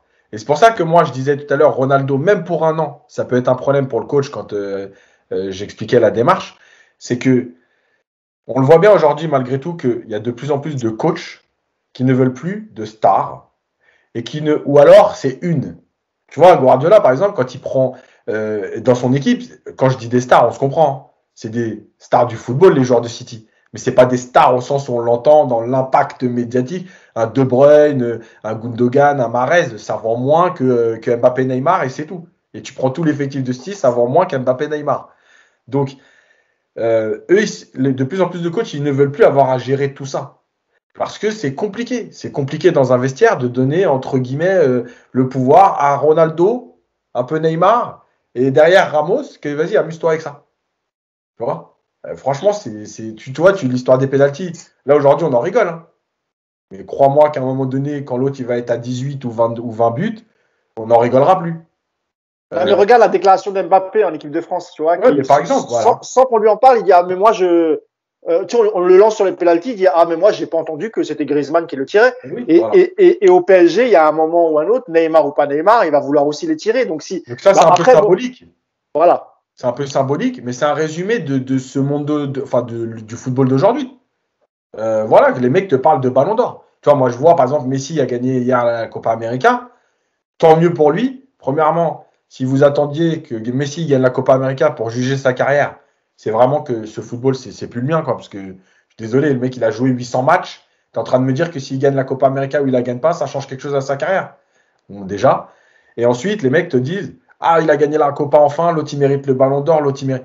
Franchement, mais on s'en fout de tout ça, tu vois. Mais on est dans ce monde-là. Et les joueurs le savent. C'est-à-dire que Ronaldo, quand il va lui manquer 2 pénaltys pour aller marquer le 30e but de la saison, il ne va pas les laisser passer. Hein. Lui, 30, c'est important. C'est-à-dire que ça fait maintenant 14 ans que j'ai dépassé les 30 buts. Voilà. Alors, ça fait partie de sa performance, parce que c'est ce qui l'a poussé toujours à chercher mieux.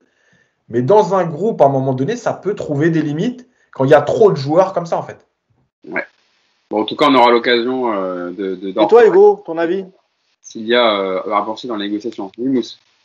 Ton avis? Et toi, ton avis à toi, Hugo? On va bien savoir, ça.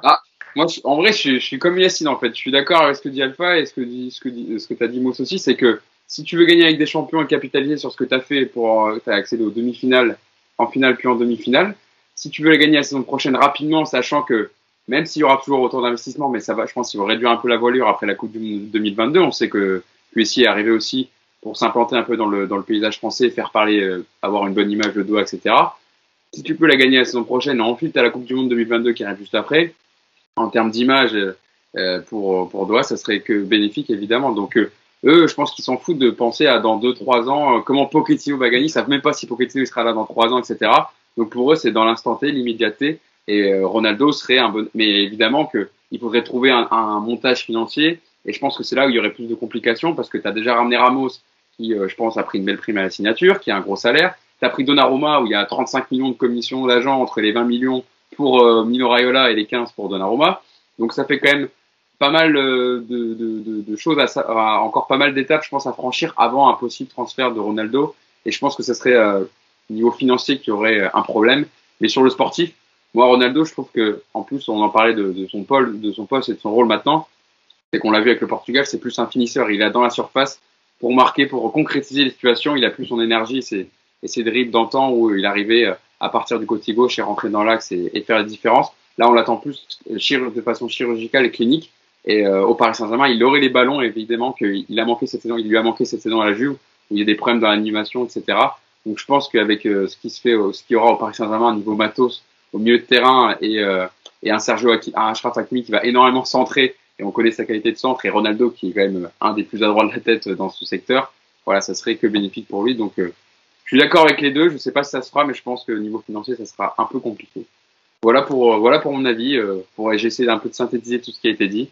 Mais voilà, Ronaldo en plus a souvent été un fantasme, etc. de la part de dirigeants qataris, même pour les supporters. Oui, ça c'est vrai, ils l'ont toujours voulu le prendre. Et d'ailleurs, même quand il quitte le Real, il se renseigne un peu avant qu'il signe à la Juve. Ils essayent de voir ce qui est possible de faire ou pas. Mais bon, à l'époque, t'es en plein fair play financier, tu dois digérer les transferts d'Mbappé et Neymar. C'était un peu plus compliqué. Ouais. J'ai l'impression que tous les étés, il y a eu à un moment Ronaldo au Paris Saint-Germain. Est-ce que c'est possible? Les dirigeants qataris se renseignent. Tu as toujours eu au moins une brève ou un article mercato sur Ronaldo au Paris Saint-Germain durant tous les étés. D'ailleurs, rappelez-vous que Ronaldo avait dit à Laurent Blanc dans l'oreille j'aimerais jouer avec toi. Je regarde. Ouais, voilà, on pouvait que bien finir sur cette anecdote. Ça a été beaucoup rire sur Twitter. Je voulais te remercier, Alpha, d'avoir été avec nous pour cette première sur le podcast. Voilà, vous l'avez dit, des interventions de qualité. En plus, pour parler de la Juventus, de Cristiano Ronaldo, de l'Italie, on n'avait pas meilleur que toi, Alpha, pour parler de tout ça. Donc, un grand merci à toi d'avoir été avec nous. Et j'espère que tu reviendras en faire avec nous cette année, si ça te dit. Merci beaucoup, Hugo, et merci à Mousse, que je découvre qu'il y a une légende du Paris Saint-Germain. Arrête tes conneries. Il a commencé à me charrier avant qu'on enregistre, il commençait à me charrier. Arrête tes conneries. En tout cas, merci beaucoup. C'était un plaisir de partager ce podcast. C'est un vrai plaisir, et merci beaucoup, Yacine. On se rejoint bientôt, et de toute façon, avec plaisir, Hugo, pour la saison prochaine. Et au prochain en Ligue des Champions. Ça marche, ça. Allez, merci beaucoup, les gars. Merci évidemment, merci à Mousse et Yacine encore une fois de grande qualité. Comme toujours, mes chroniqueurs habituels. On se donne rendez-vous la semaine prochaine pour un prochain podcast. Alors évidemment, l'Euro est terminé, mais il y aura des matchs amicaux du Paris Saint-Germain, donc on aura évidemment d'actualité. Et puis le mercato n'est pas fini. Vous voyez, on vient de faire un long débat sur Cristiano Ronaldo. Il y aura d'autres. On a parlé de Paul Pogba, peut-être que ça va revenir, parce que Paul Pogba est censé définir sa destination après son retour de vacances. Donc peut-être que ça sera du côté du Paris Saint-Germain, on aura l'occasion d'en reparler. Merci à tous et puis une bonne journée, à la prochaine. Ciao à tous. Salut à tous. Ciao. Merci. Ciao.